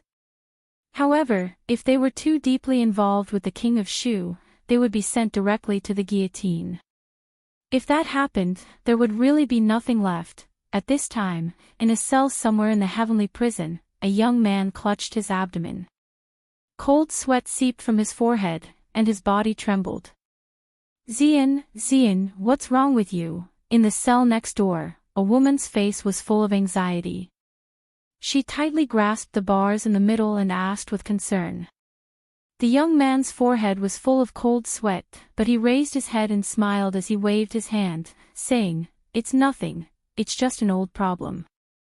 The woman looked at the young man who was sweating profusely, turned her head, and with a thud, she knelt down and said in a hoarse voice, Sir, Xian's stomach is not good. Please don't give him moldy food anymore. The officer looked back and said expressionlessly, it's already come to this, why are you still being picky? The woman weakly collapsed to the ground. In another cell, someone disdainfully mocked, this is the Supreme Court's heavenly prison. If you want to eat well, I'm afraid you'll only get that last meal. In the Jing kingdom, no matter where the prison was, there was an unwritten rule. Before the execution, prisoners could enjoy a sumptuous meal, known as the last meal. This was in the hope that the prisoner could eat his fill and be reincarnated into a good family in the next life. The moment the prisoner ate the last meal, it meant that the prisoner was not far from the execution. As soon as that person's mocking voice fell, the sound of iron chains being lowered suddenly came from the door of a cell. A few prison guards opened the cell door and moved a set of tables and chairs in. Then, someone brought in wine and delicacies. The smell of the wine and dishes could be smelled from far away. 8 dishes and 1 soup, the prisoner who had spoken just now counted and fell to the ground weakly. This aroma was not something that the moldy and rancid food they usually ate could compare to. Under what circumstances would the prison give the prisoners such preferential treatment? The last meal, this was the last meal. The last meal for the Jiang County lieutenant had arrived. Could it be far from theirs? The woman grabbed the railing with both hands and said in a panic, Zian, Lord Jiang, please. 2 jailers helped the young man up and sat him down at the table. Jiang Zian stared blankly at the sumptuous meal in front of him, but he had no appetite at all. Just now, when his stomach hurt, he thought that if he could have a full meal, it would be worth it even if he died. Men were always fickle. He was already regretting it now. He didn't want good wine and good food, and he didn't want to have a full meal. Even if he had to eat moldy and rancid food every day, he would be willing, as long as he was alive, as long as he could live. Jiang Zian struggled to sit up and shook his head. I don't want to eat, I don't want to eat. Why, are these dishes not to Brother Jiang's taste?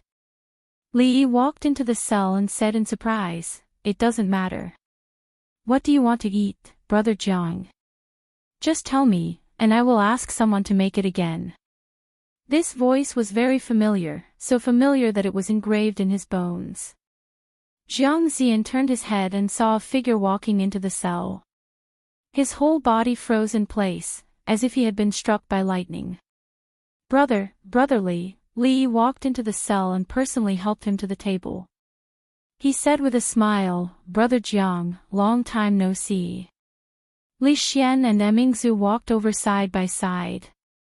When they saw this scene, they couldn't help but feel surprised. He had prepared such a sumptuous meal just for the person in front of them. They didn't have much impression of this person at all. Li Xian walked over and asked in confusion, you know each other? Li Yi nodded. Very familiar. Brother Jiang and I. Li Yi patted Jiang Zian's shoulder and said, are friends who have gone through life and death together, gone through life and death together. Li Xian murmured. When he looked at the young man, he immediately frowned. Li Yi pointed to the 2 people and introduced them to him, this is the eldest princess, and this is Crown Prince Li Xian. The eldest princess was in power, and Crown Prince Li Xian was in charge of the Academy of Sciences. How could Jiang Zian not have heard of these 2 people? He hurriedly got up and saluted, greetings, eldest princess, greetings, your highness. Li Yi looked at the woman in the next cell and asked, this is? Jiang Zian lowered his head and said, this is my wife. Li Yi was surprised and said, Brother Zian got married. When? Jiang Zian said, just last year. Li Yi looked back at a jailer, and the jailer immediately understood. He hurriedly ran over, opened the cell door, and invited the woman over. Zian, these people. The woman still didn't know what had happened. She was nervous and whispered. Jiang Zian hurriedly introduced them, this is Lord Li, this is the eldest princess, and this is Crown Prince. After another round of greetings, Jiang Zian and the woman didn't want to sit down at first. Li Yi persuaded them for a long time before they sat down nervously. Li Yi knew that Emingzu and Li Xian must be full of doubts now, so he briefly described what happened in Shuzhou to them. Their friendship was real. If it weren't for Jiang Zian, he and Rui wouldn't have been able to leave the city safely, and naturally, there wouldn't have been such a thing in the future.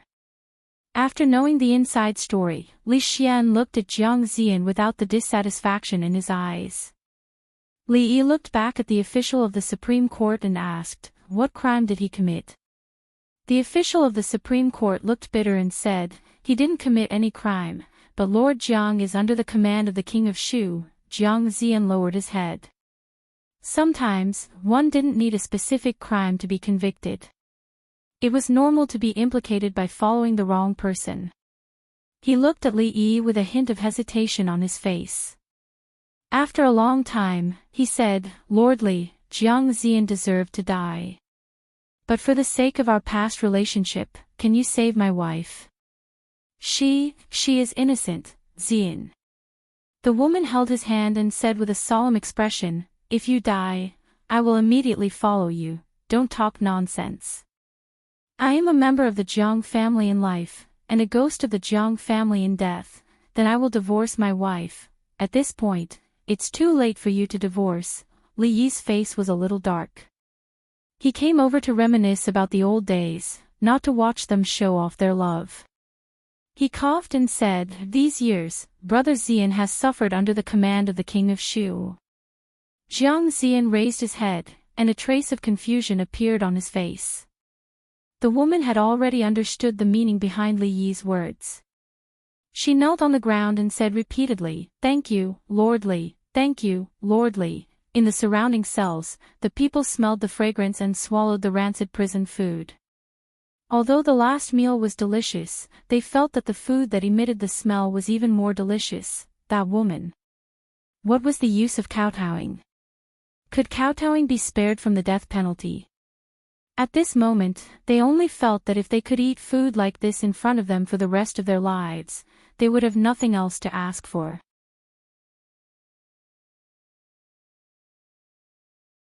Chapter 932. Unlike the officials and nobles in the capital who had committed heinous crimes, the officials in Shuzhou who were implicated by the King of Shu were actually not all that evil. They might have plundered the wealth of the people and oppressed them, but their crimes did not warrant death. They could be spared from death, but their careers would probably be terminated. They would also suffer a lot of physical torture, which was inevitable. Although Li Yi and Jiang Ziyan once had some conflicts, that was a long time ago. When they were in Shuzhou, Jiang Ziyan had saved his and Rui's lives. Whether he was sincere or not, it was enough to let go of all the previous grievances. Seeing that Jiang Ziyan had fallen into such a situation, Li Yi couldn't just stand by and watch. There are still some procedures to go through with the Supreme Judiciary and the Secret Intelligence Department. I'm afraid that Brother Jiang will suffer a lot in the next 2 days. Li Yi stood up and looked at Jiang Ziyan, saying, "However, Brother Jiang will not suffer in vain. You have worked hard for the King of Shu for so many years, and the imperial court will definitely compensate you." Jiang Ziyan shook his head quickly, saying, No. He was already very lucky to be able to walk out of here alive. He had never thought that he would not be implicated in this case and be restored to his post or even promoted. With the eldest princess here, everyone was very nervous and did not dare to say anything. After arranging Jiang Ziyan's affairs, Li Yi did not stay any longer and said goodbye to them. After Li Yi and the eldest princess left, an official of the Supreme Judiciary immediately changed his expression. He glared at several jailers beside him and said, "Hey, you guys, what are your eyes doing? Hurry up and clean up this place for Mr. Jiang." No one had expected that there was such a person hidden in this group of criminal officials. He was a sworn friend of County Marquis Li and a spy hidden around the King of Shu. If he got out of here in the future, he would have a meteoric rise. Although he could not get Mr. Jiang out of here, it was still possible to improve the living environment of the prison cell. "Here, clean this place up. Clean the bucket, change the bucket every 2 hours, and bring a new quilt over." Then, he looked at the woman who was holding Jiang Daren's hand.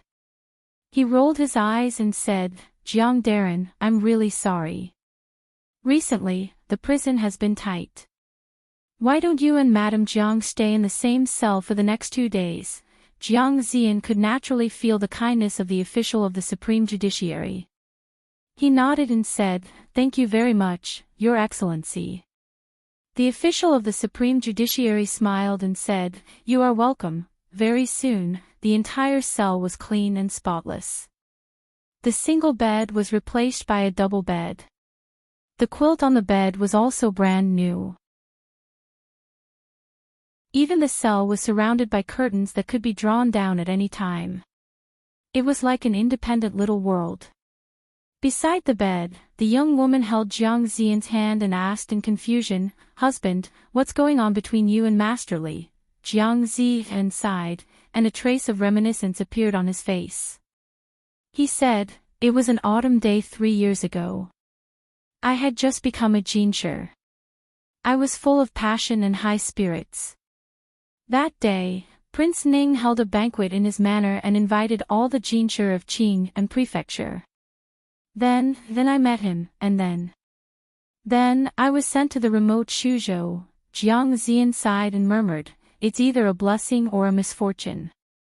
It's really hard to tell." In the other cells, everyone looked at the isolated area with envy. He really didn't expect the Supreme Court's heavenly prison to be so attentive. Not to mention the sumptuous last meal, there was actually such obvious preferential treatment. There was food, a bed, and a woman. This didn't seem like a prison. However, thinking that this might be his last day of enjoyment, no one envied him anymore. It was just a temporary happiness. Maybe tomorrow, he would have to face a knife on his head. They just put their ears to the wall and listened quietly, and listened. Louis still had to collect evidence with the people of the Supreme Court. These days, they ate and lived here. Li Yi and the other two went around the heavenly prison and walked out of the Supreme Court. The king of Shu ran away, and the Cui family is finished. It's really hard to accept. Li Xian sighed and asked, "Mingzu, what should we do next?" Mingzu walked with her head down and didn't respond. Li Xian looked back at her. Mingzu. Mingzu came back to her senses and looked at him. She nodded and said, "Yes, you're right." Li Xian was stunned and asked doubtfully, "What did I say just now?" "I still have some things to deal with. I'll go back to the palace first." Mingzu said and strode away. Li Xian looked at her back and touched his chin that didn't have a beard. He said, "She has something on her mind."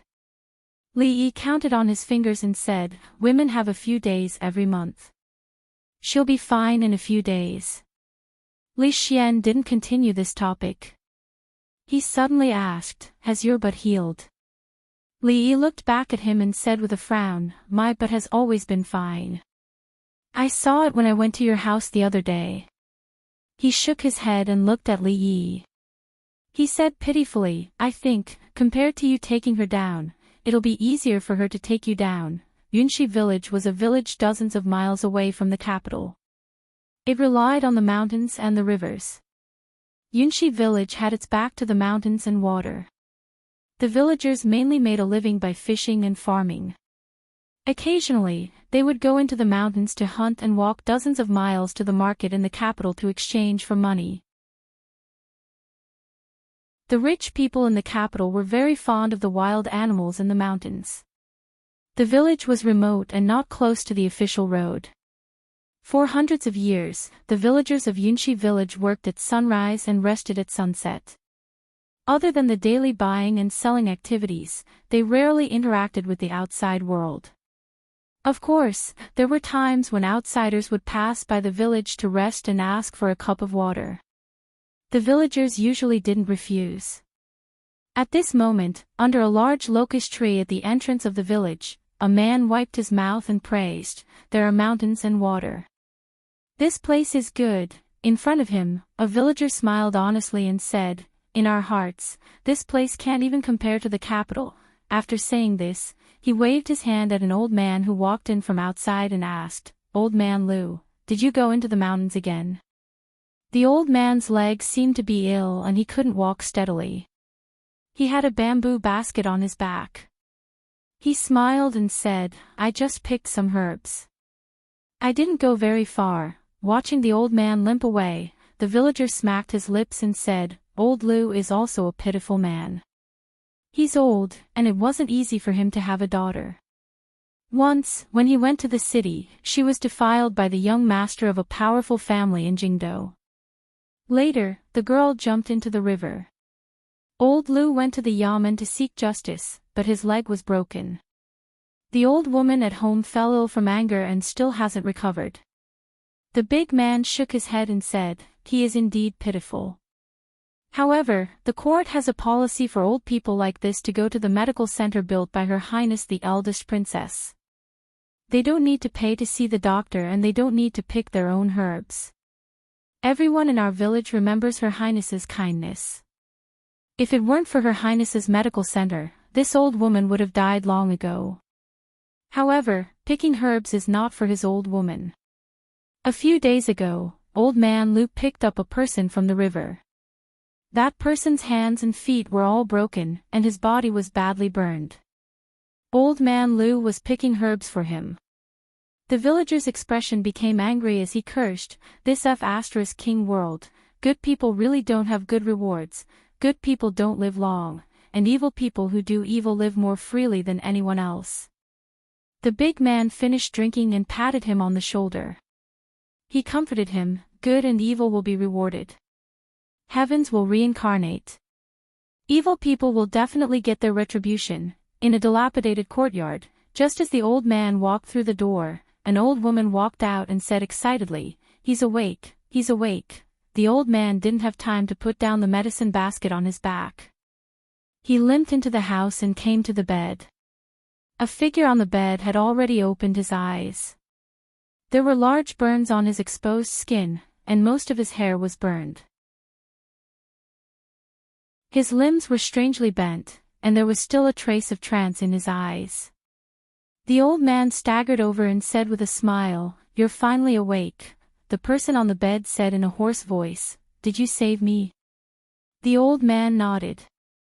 "Ah, yes, I found you by the river that day. Where is your house?" "I'll send someone to send a message." The man thought for a moment and said, "Help me send a message to Prime Minister Qin's residence. Tell him that Qin Yu is here. Remember, you must personally tell Prime Minister Qin this." The old man was stunned and asked with a trembling voice, "Qin? Qin Yu?" After saying that, he seemed to think of something. He took a deep breath, looked at him, and asked, Are you the missing young Duke Qin? As long as you help me with this matter, I will definitely reward you generously in the future." The old man looked at him and asked, Are you really young Duke Qin?" The person on the bed didn't speak again. It was obvious that he had tacitly agreed. "Qin Yu, young Duke Qin." The old man closed his eyes, clenched his fists, and slowly loosened them. He put down the medicine basket on his back, turned his head, and whispered, "Old woman, go close the door." Not long after, outside the door, the big man scratched his head and said in surprise, "It's broad daylight, why are you closing the door?"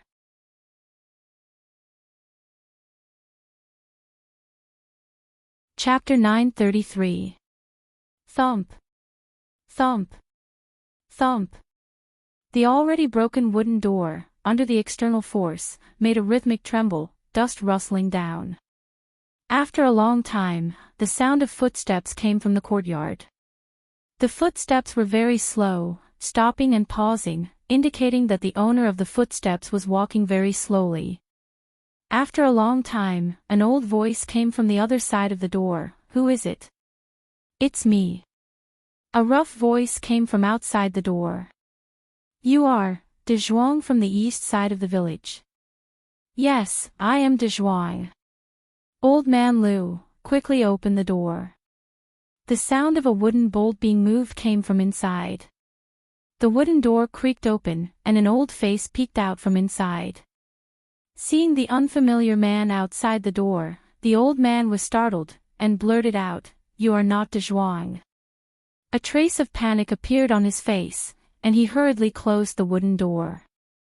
The big man stretched out a hand and gently pushed against the wooden door, and the wooden door could no longer close.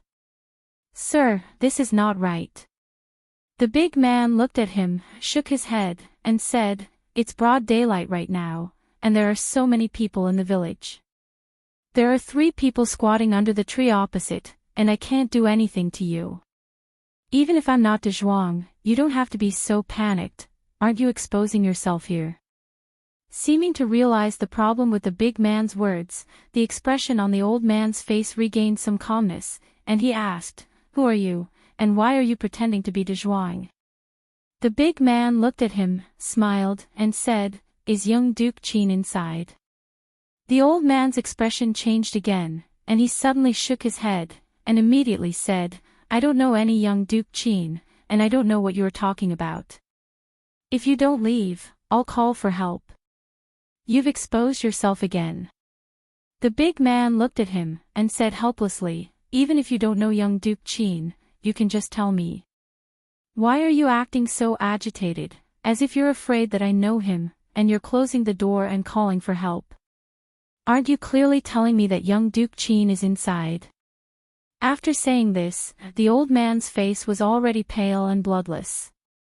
The burly man sighed and said, "Although young Duke Qin is not a good person, he is still surnamed Qin.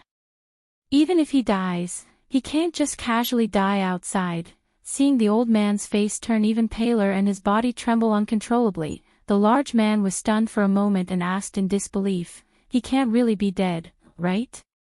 The old man's body trembled even more violently. A moment later, the burly man looked at the old man and said with a conflicted expression, "A dead one is fine too." Young Duke Qin of the Qin clan, who had fled to avoid punishment, had returned.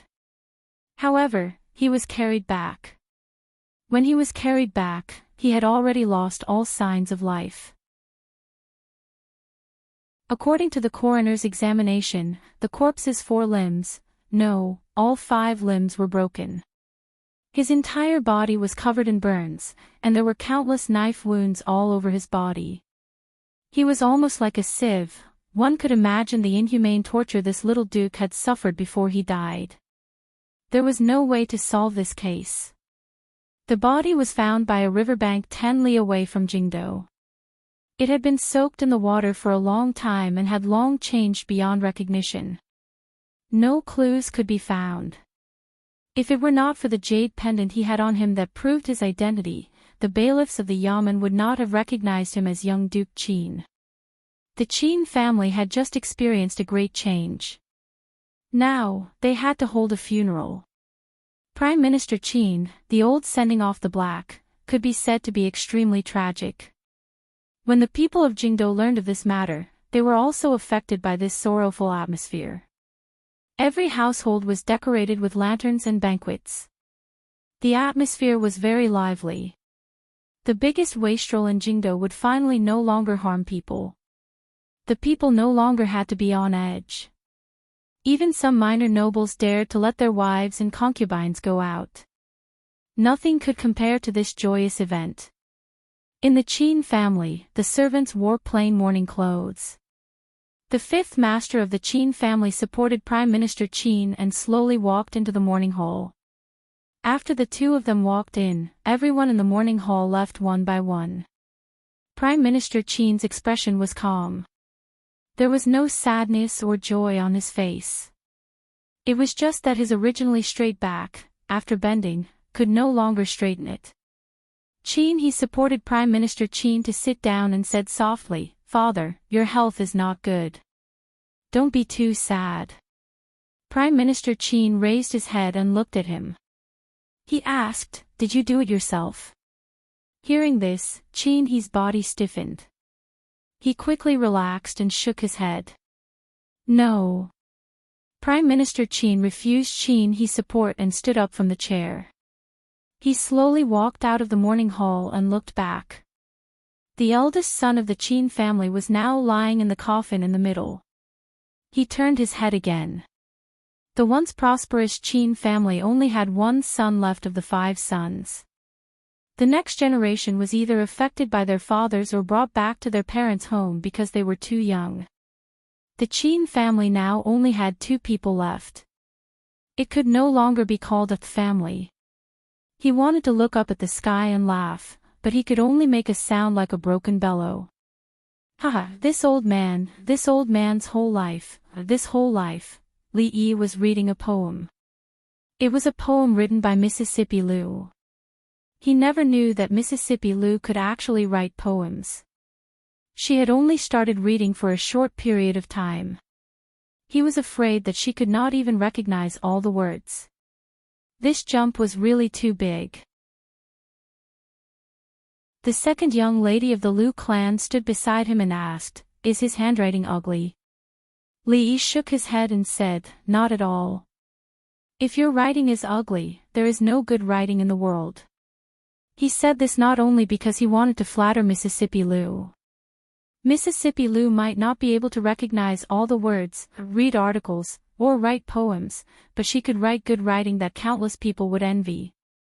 For a master like her, if she could not even control her body, she would not dare to go out and brag about her ranking on the heaven list. What's more, her handwriting was very similar to the one she usually used. Wouldn't it be like slapping her own face if she said that her writing was bad? An imperceptible joy appeared on Mississippi Liu's face, and she asked, "Really not ugly?" Li Yi said seriously, "Really not ugly, I swear to God." Mississippi Liu breathed a sigh of relief. "That's good. I found your old handwriting and copied it. I was still worried, it's just that the tone is wrong. There's no mood, no rhythm, and no rhyme. In terms of words, you need to think about it." Li Yi frowned and looked at Mississippi Liu, and said, "Rui, I think you should focus on practicing your sword. If you don't believe me, look up and see who the heavens have forgiven." Li Yi ran around the courtyard, and as he ran, he turned back to warn second young mistress Liu, "Qin Yu has committed many evil deeds, and now he's dead. You know how tragic his death was. If you continue to treat me like this, when the day comes that my martial arts surpasses yours, I promise, I will repay you 10 times, 100 times, for what you've done to me today." Mississippi Liu held autumn water and looked at him coldly. She followed behind him at a steady pace. "I've decided to listen to your advice and practice my sword." Mississippi Liu's autumn water was out of its scabbard. Things could not be more serious. Seeing Rui standing at the door, Li Yi quickly said, Rui. Don't just look, take care of her." Rui smiled and walked into the room with Li Duan in her arms. Li Yi looked at the sloppy old man leaning against the tree and said, "Su, 10 chicken legs, 10 chicken legs, help me stop her." The sloppy old man raised his head and glanced at him, then looked away again, focusing his attention on the little yellow book in his hand. In the entire courtyard, there were only 2 people who were more powerful than Mississippi Liu. One didn't care about the relationship between husband and wife, and the other didn't care about the morality of the martial world. Mississippi Liu's butt would swell when her hands and feet landed on it, and when autumn water landed on it, her butt would be gone. Her butt was more important, and it was best to escape. He channeled all his true yuan to the soles of his feet, and his whole body turned into a shadow, disappearing from where he stood, heading straight for the direction of the courtyard's entrance. Bang! Unexpectedly, he bumped into a figure, and Li Yi staggered. He looked at the eldest princess who was standing at the door, clutching her chest, frowning slightly, and looking at him with dissatisfaction. His expression changed, and he asked with concern, "Are you all right? Where did you bump into? Does it hurt? Do you want me to massage it for you?"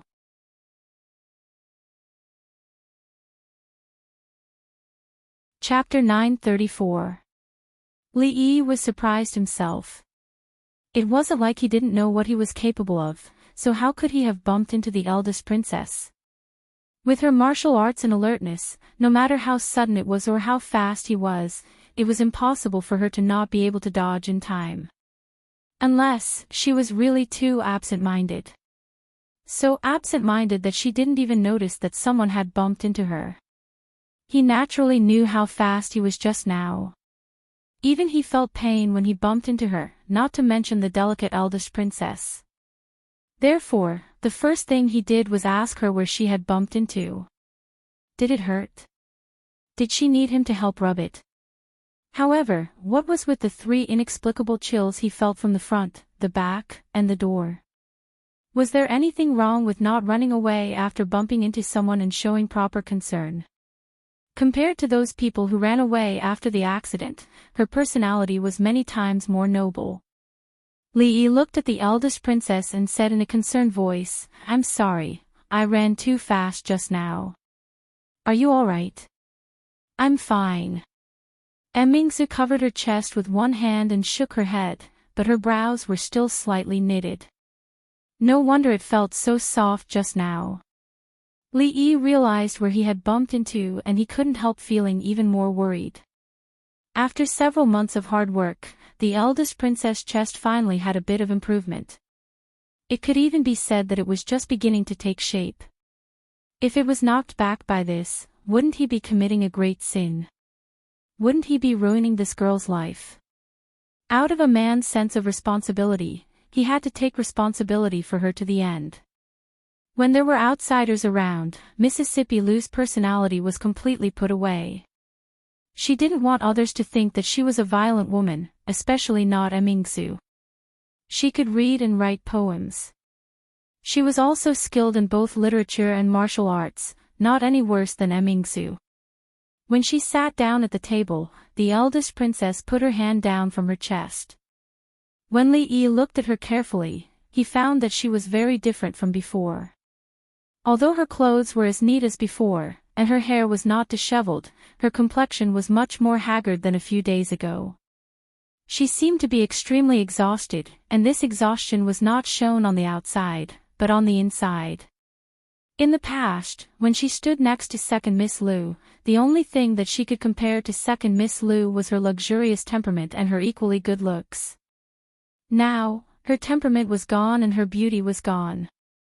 Although her haggard appearance gave her a different feeling, it was a beauty that only a few people like him could appreciate. Li was really worried this time and asked, "What's wrong? Why is your face so bad?" She was not like this even during the busiest times of the imperial court. Even if she had a few special days, she should not be so haggard. Li Mingzhu shook her head and said, "It's nothing. It should be because I haven't slept well these days." She casually picked up a piece of paper on the table and looked at it. She said, "Who wrote this poem?" "The words are okay, but the poem is a complete mess." Ignoring Li Yi's strenuous winking at her, she shook her head and continued, "The tone is wrong, the mood is completely absent, and even the rhythm is not understood." Li Yi rubbed his eyes and leaned back on the chair, covering his face with his hands. The eldest princess had received royal education since she was young. It could be said that she was skilled in both literature and martial arts. All in all, she should be the most outstanding woman in the entire Jing kingdom, no, in the surrounding countries. In her opinion, Mississippi Lou's poem was no different from a child's play. However, the truth was one thing, and saying it was another. If this matter could be brought up, her chest wouldn't be hurting now. "We haven't sparred for a long time." Mississippi Lou picked up autumn water and said, "Let's spar." "Okay." The two of them never refused each other's challenges. Perhaps the eldest princess, who was in a bad mood, also wanted to vent. She only spat out a word, stood up, and walked to the exclusive sparring field for the two of them in the inner court. Li Yi lay on the chair and looked at the blue sky. He didn't really want to watch the fight. Seeing her like this, the words Cui Qingming said in the imperial prison echoed in his ears again. Yes, although his surname was Li, it was not the Li of the royal family. Even if he was Mingzu, he could only be considered half a Li. No matter who the new emperor was, he or Mingzu would not be allowed to exist. This point, he didn't need Cui Qingming's reminder. He had always been very clear. At first, his thoughts were very straightforward. If there was no new emperor, these conflicts would not exist. However, the crux of the problem was Mingzu. She could participate in the affairs of the country, She could act as the representative of the court, and she could do anything the emperor could do. However, for her to truly sit on the throne, she still couldn't get over it. In the end, she couldn't get over the man lying in bed. Even if she didn't have any selfish motives and just wanted the country to become stronger and better, she couldn't change the fact that this was equivalent to treason. It was the same as treason against her own father. Even after he left, she couldn't do this with a clear conscience. This wasn't her fault. If she could really do this without any psychological pressure, she wouldn't be the Li Mingzhu he knew. She wouldn't be the Li Mingzhu he liked. "What are you thinking about, husband?" A soft voice came from behind him. Li Yi got up from the chair and walked over. He pulled Rui's hand and sat down on the stone bench beside him. He said, "Something troubling me." Rui looked at him and asked, "It's been so long. Haven't you made a decision yet?" Li Yi looked at her in surprise and shock. He asked, Decide what?" Rui smiled and said, "Although I don't know what my husband is hesitating about, this matter must be very important. Otherwise, my husband wouldn't have used more than 2 years and still haven't made a decision." Rui didn't like to talk like Xiao Huan and chatter. She also wasn't like Mississippi Lu who spoke like gold. She always saw everything and remembered it. Some of Li Yi's subtle emotional changes could be hidden from Xiao Huan and Rui, but it couldn't be hidden from her. Rui leaned on his shoulder and murmured, "Is it hard to decide?" It wasn't just the eldest princess who found it hard to decide. Even Li Yi himself had never truly made up his mind. He sighed and said, "One step is the sky, one step is the earth." "It's very difficult." Rui held his hand tightly and said, "No matter what happens in the future, I and Rui will accompany you to the heavens and the earth." With her words, Li Yi didn't have anything to hesitate about. Whether it was to the heavens or the earth, he would always have Rui by his side. Mississippi Lu, forget about it. She would only beat him until he cried. Whether to advance or retreat, he decided to let Mingzhu make the choice. He gently kissed Rui's face, stood up and walked towards the inner courtyard. In fact, he didn't think highly of the eldest princess in this competition. One was diligent enough to challenge him every day to improve her strength, while the other was always burdened by court affairs and neglected her martial arts. One advancing and one retreating, the gap between them quickly became apparent.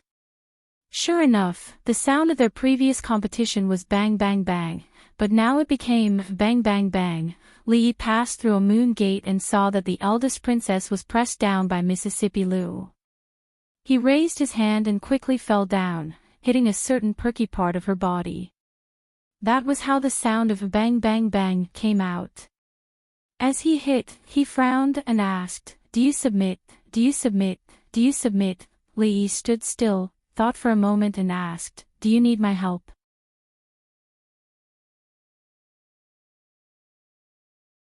Chapter 935.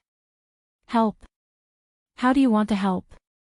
Mississippi Lu's raised hand stopped in the air, and she looked over.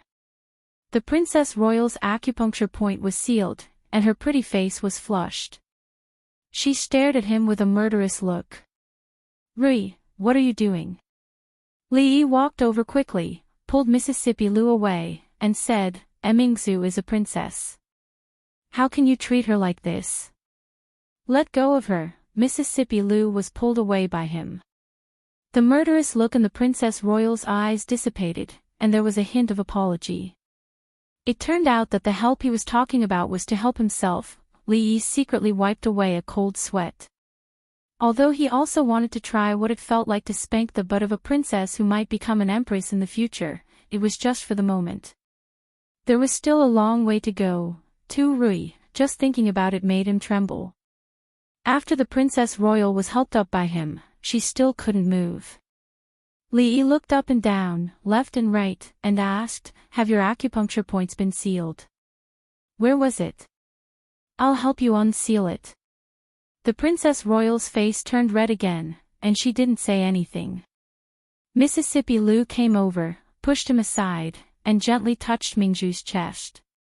Although she was humiliated by Mississippi Lu, she didn't do anything drastic after her acupuncture points were unsealed. She got up and walked to the hot spring room, and said lightly, "I'm going to take a bath. Get me a change of clothes." Li Yi followed Mississippi Lu to the front. She suddenly turned around and asked, "I'm going to get her a change of clothes, and I'm going to take a bath. Do you want to come with me?" Li Yi hesitated. "I don't think that's a good idea." When Mississippi Lu began to roll up her sleeves, Li Yi waved his hand and said, "I just took a bath this morning. I don't need it this time." After that, he turned around and walked in the direction he came from. After being spanked by Mississippi Lu, the Princess Royal took a shower and changed her clothes. She looked much more energetic than before. The clothes she was wearing belonged to Mississippi Lu. They were about the same age and height. She could wear whatever Mississippi Lu could wear, but Mississippi Lu might not be able to wear what she could. Li Yi noticed that Mississippi Lu's gaze kept drifting towards the Princess Royal's chest, and there was some doubt in her eyes. The relationship between the two of them was really strange to the extreme. They were enemies and friends at the same time. Li Yi couldn't figure it out, but there was one thing he was very clear about: the two of them were indeed getting closer. With the Princess Royal's character, she could actually act as if nothing had happened after being spanked. With their habits, they would actually take a bath together with each other. This made Li Yi involuntarily think of Zui Mo and Ruoqing. What was wrong with the women around him? Mingzhu tucked a strand of hair that was still a little wet at the temples behind her head. She looked up and asked, "Have the princes sent you invitations?" Li Yi nodded and said, "There are quite a few." The ones who were the happiest about the King of Shu losing power were not him or the Princess Royal, but the princes who used to be below the King of Shu. In the past, the King of Shu had a respected status and had the support of the Cui family and many forces in the court. The other princes could not see any hope at all. Now that the King of Shu had fallen, wouldn't the throne be chosen from among them? Therefore, these days, the princes whose fiefdoms were close to the capital had already rushed back to the capital.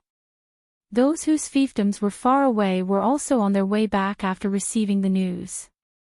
Naturally, returning to the capital was not just to watch the show. Returning to the capital was to win over the officials and nobles, strengthen oneself, and accumulate chips for the future struggle for power. In the past few days, Li Yi had already received several invitations to banquets. Of course, those invitations were now either lying at the bottom of the furnace or under the carriage. He was not the only one who made such a choice. Any official with status and some knowledge in the capital would not make a move to choose a side before the situation was clear. The struggle for the throne was not a game. If one chose the wrong side, it would not only implicate oneself in the future. Perhaps one's family would also be implicated. The previous wave of people who had chosen a side in advance had already died. Not only did they have to think for the country, but they also had to think for themselves. Li Yi also had to think for himself, think for Rui, think for Xiaohuan, think for Zumo, think for Ruoqing, think for many people. It was also a sin to be too outstanding. With the old emperor's protection, he had nothing to fear. Once the old emperor could not protect him, those so-called princes and princes, who called him brothers now, would after a while be righteous and raise the butcher's knife against their brothers. Mingzhu knew him very well. After being together for so long, she knew better than him who was who and what people would do. If there was really a day when Mingzhu faced him with a sword, then there would be nothing in this capital, this Jing kingdom, that was worth his nostalgia. Mingzhu looked at him and said, "Burn it." "What?"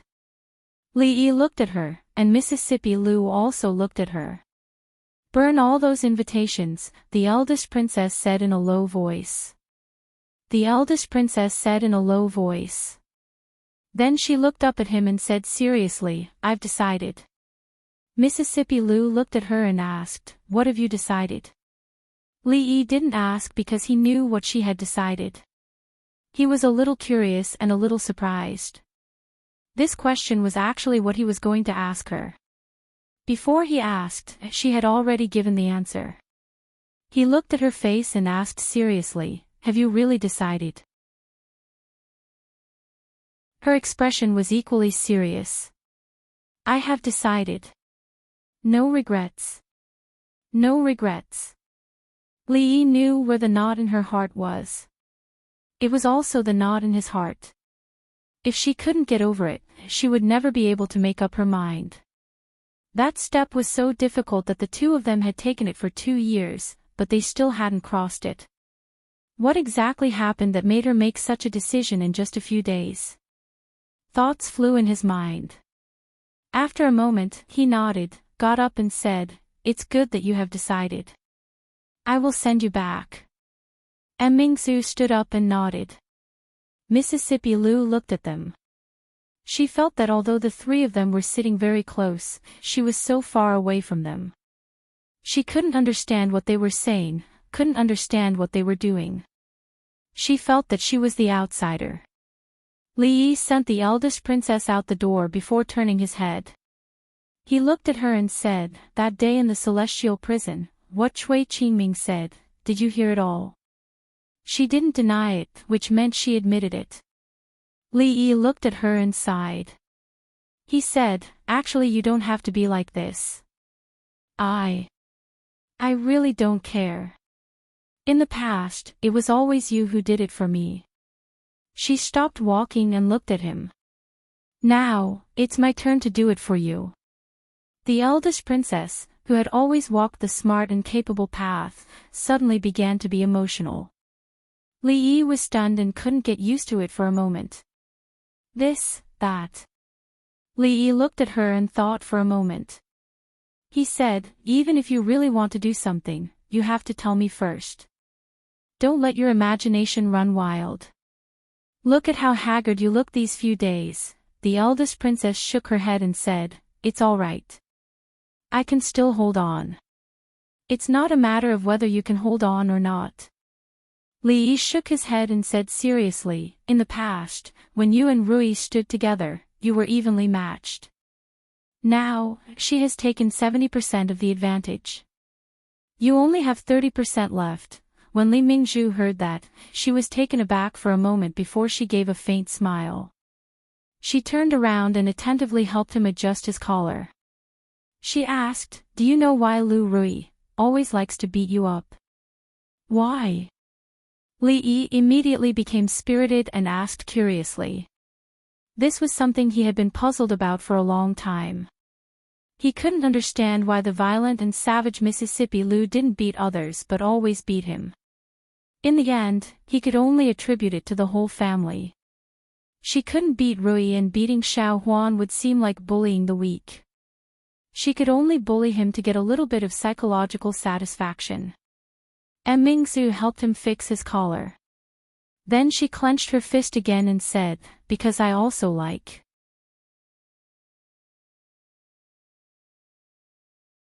Chapter 936. If she liked him, then she liked him. If she liked him, then she should say it out loud. He would decide whether or not to accept her based on her performance in the future. She grabbed his collar just because she liked him. He almost suffocated to death. What kind of like was that? His collar was grabbed by her. When Li Yi walked back, he tidied his collar and ordered the gatekeeper, "Send an invitation to all the manners who sent the invitation. Tell them that I'm sick and can't go. If you don't want to go, then don't go." Telling others that you're not going was basic etiquette. He straightened his collar and tidied his clothes before walking into the courtyard. Otherwise, Mississippi Lu might think that he did something else when he sent Mingzu back. He didn't mind, but what about Her Royal Highness's reputation? To Li Yi's surprise, Mississippi Lu wasn't in the courtyard. Wasn't she curious about Mingzhu's decision just now? It wasn't Mississippi Lu's style to not ask if she didn't know, especially when it came to matters related to Mingzhu. So he planned to tell her personally. When she asked, he didn't say anything. When she didn't ask, he took the initiative to run over. Li Yi thought for a while and felt that his behavior was a little cheap. So be it. He was used to being cheap anyway. She didn't ask. If he still didn't explain, with her narrow-mindedness, he didn't know what she would think in her heart. Rui and he were telepathic. She had already guessed it. They didn't need to make it clear, and they didn't need to. Mississippi Lu was different. If he let her guess blindly, she could probably make up a wonderful New Year drama. He walked to the door of Mississippi Lu's room, knocked on the door, and walked in. Many experiences and lessons showed that it was best not to enter a girl's room without knocking. It was not a good habit to not knock on the door. The frequency of accidentally seeing a girl bathing and changing her clothes was far too high. Even Li Yi suspected that he had some sort of lucky halo on him. It's not good to see indecent things.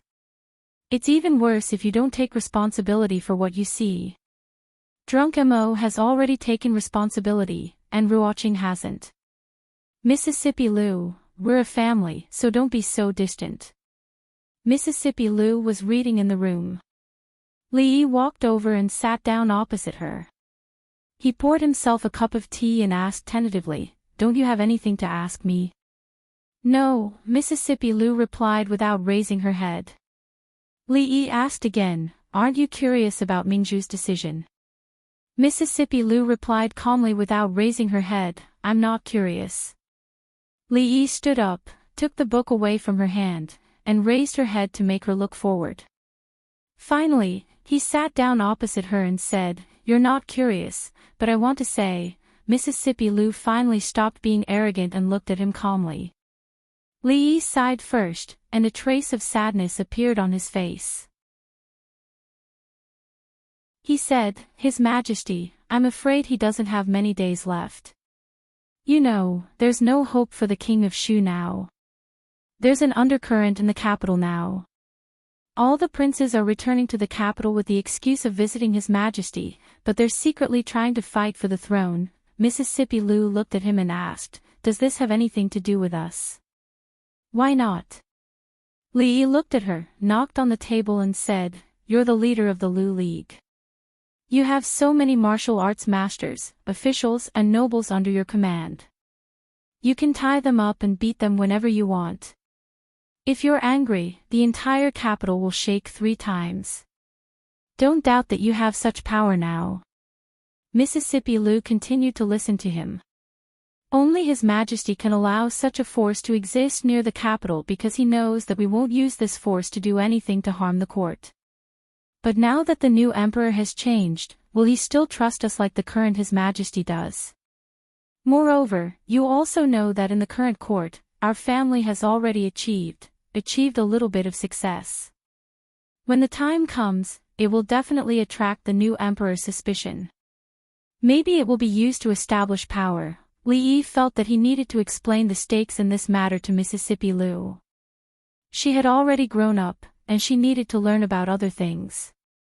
Mississippi Lu nodded, then looked at him and asked, "What did she feed you just now? I even heard her say that she likes you.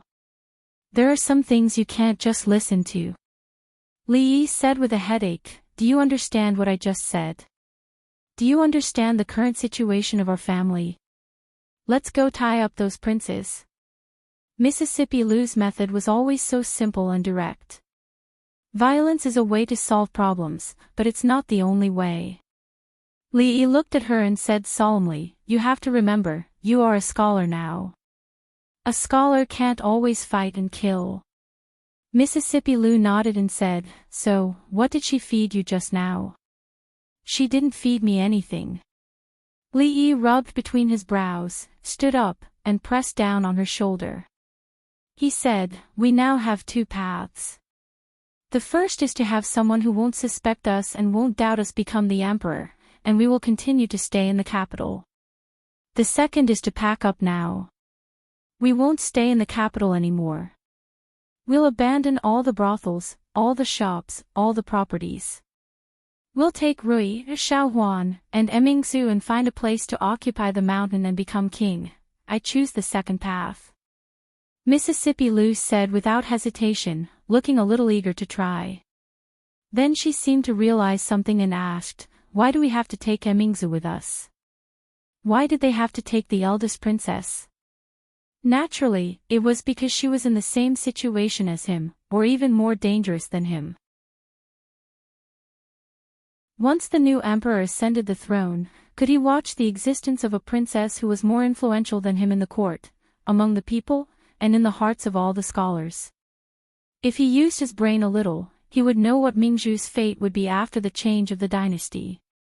Li Yi sat down, sighed, and said, "If we don't take her with us, you will never see her in the future.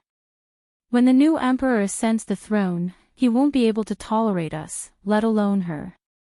At that time, he might kill her, and he might let her marry anyone, really." Mississippi Lu raised her head and asked happily. Li Yi really had a headache.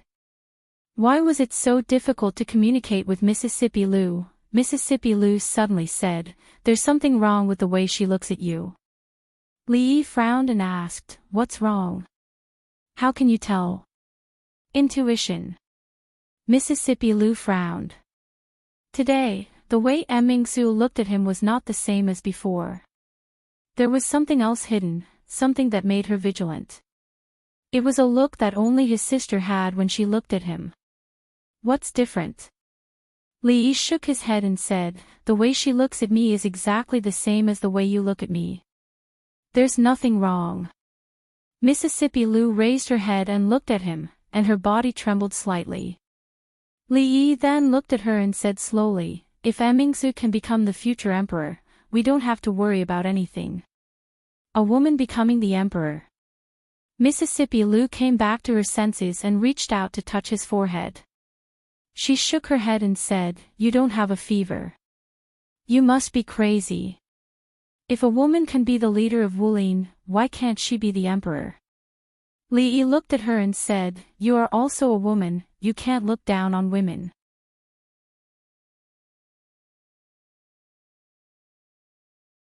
Chapter 937. It seems that you are really crazy. After touching her forehead and checking her pulse, and ruling out the possibility of fever and qigong deviation, Mississippi Lu said with absolute certainty.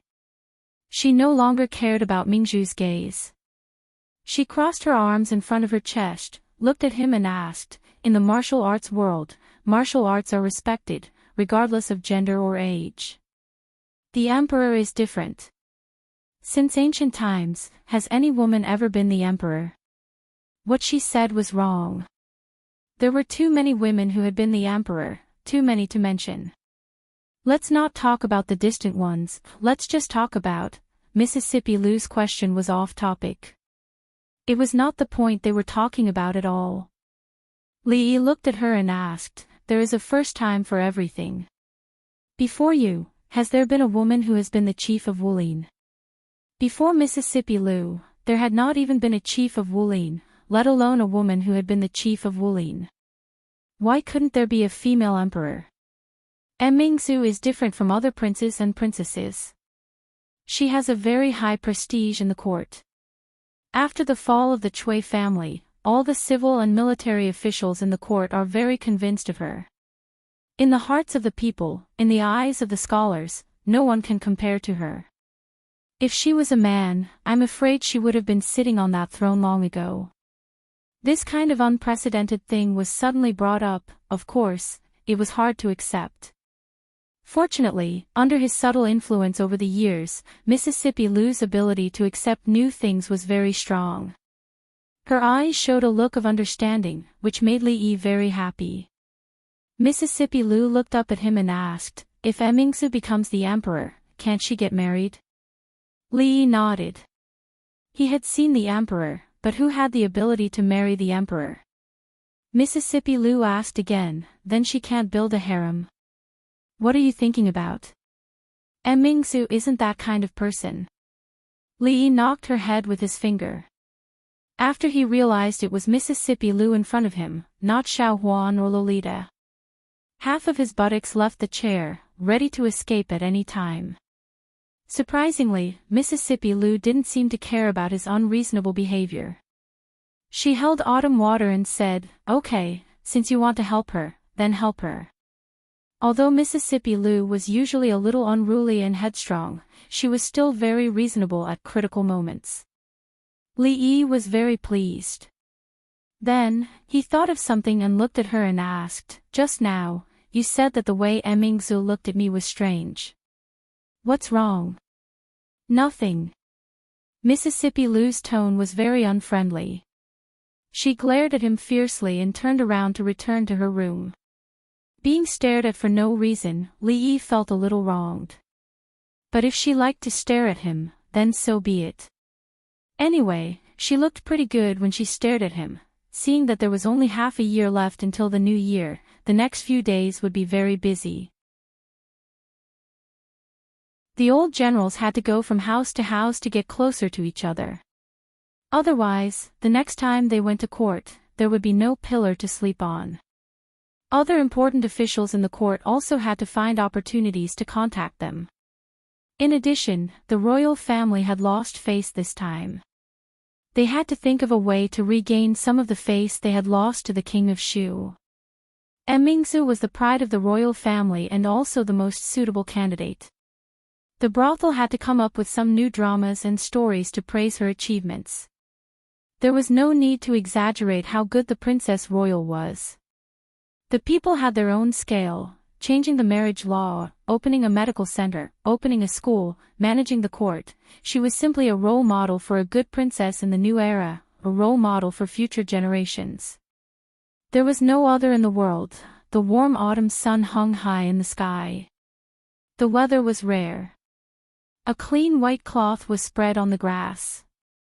In 2 months, the 2 little guys would be 1 year old. Now was the time for them to move around more. They crawled around on the white cloth. Xiao Huan and the maid named Yanji from the prince's mansion watched them from the grass. Rui and the prince's concubine were on a boat on the lake.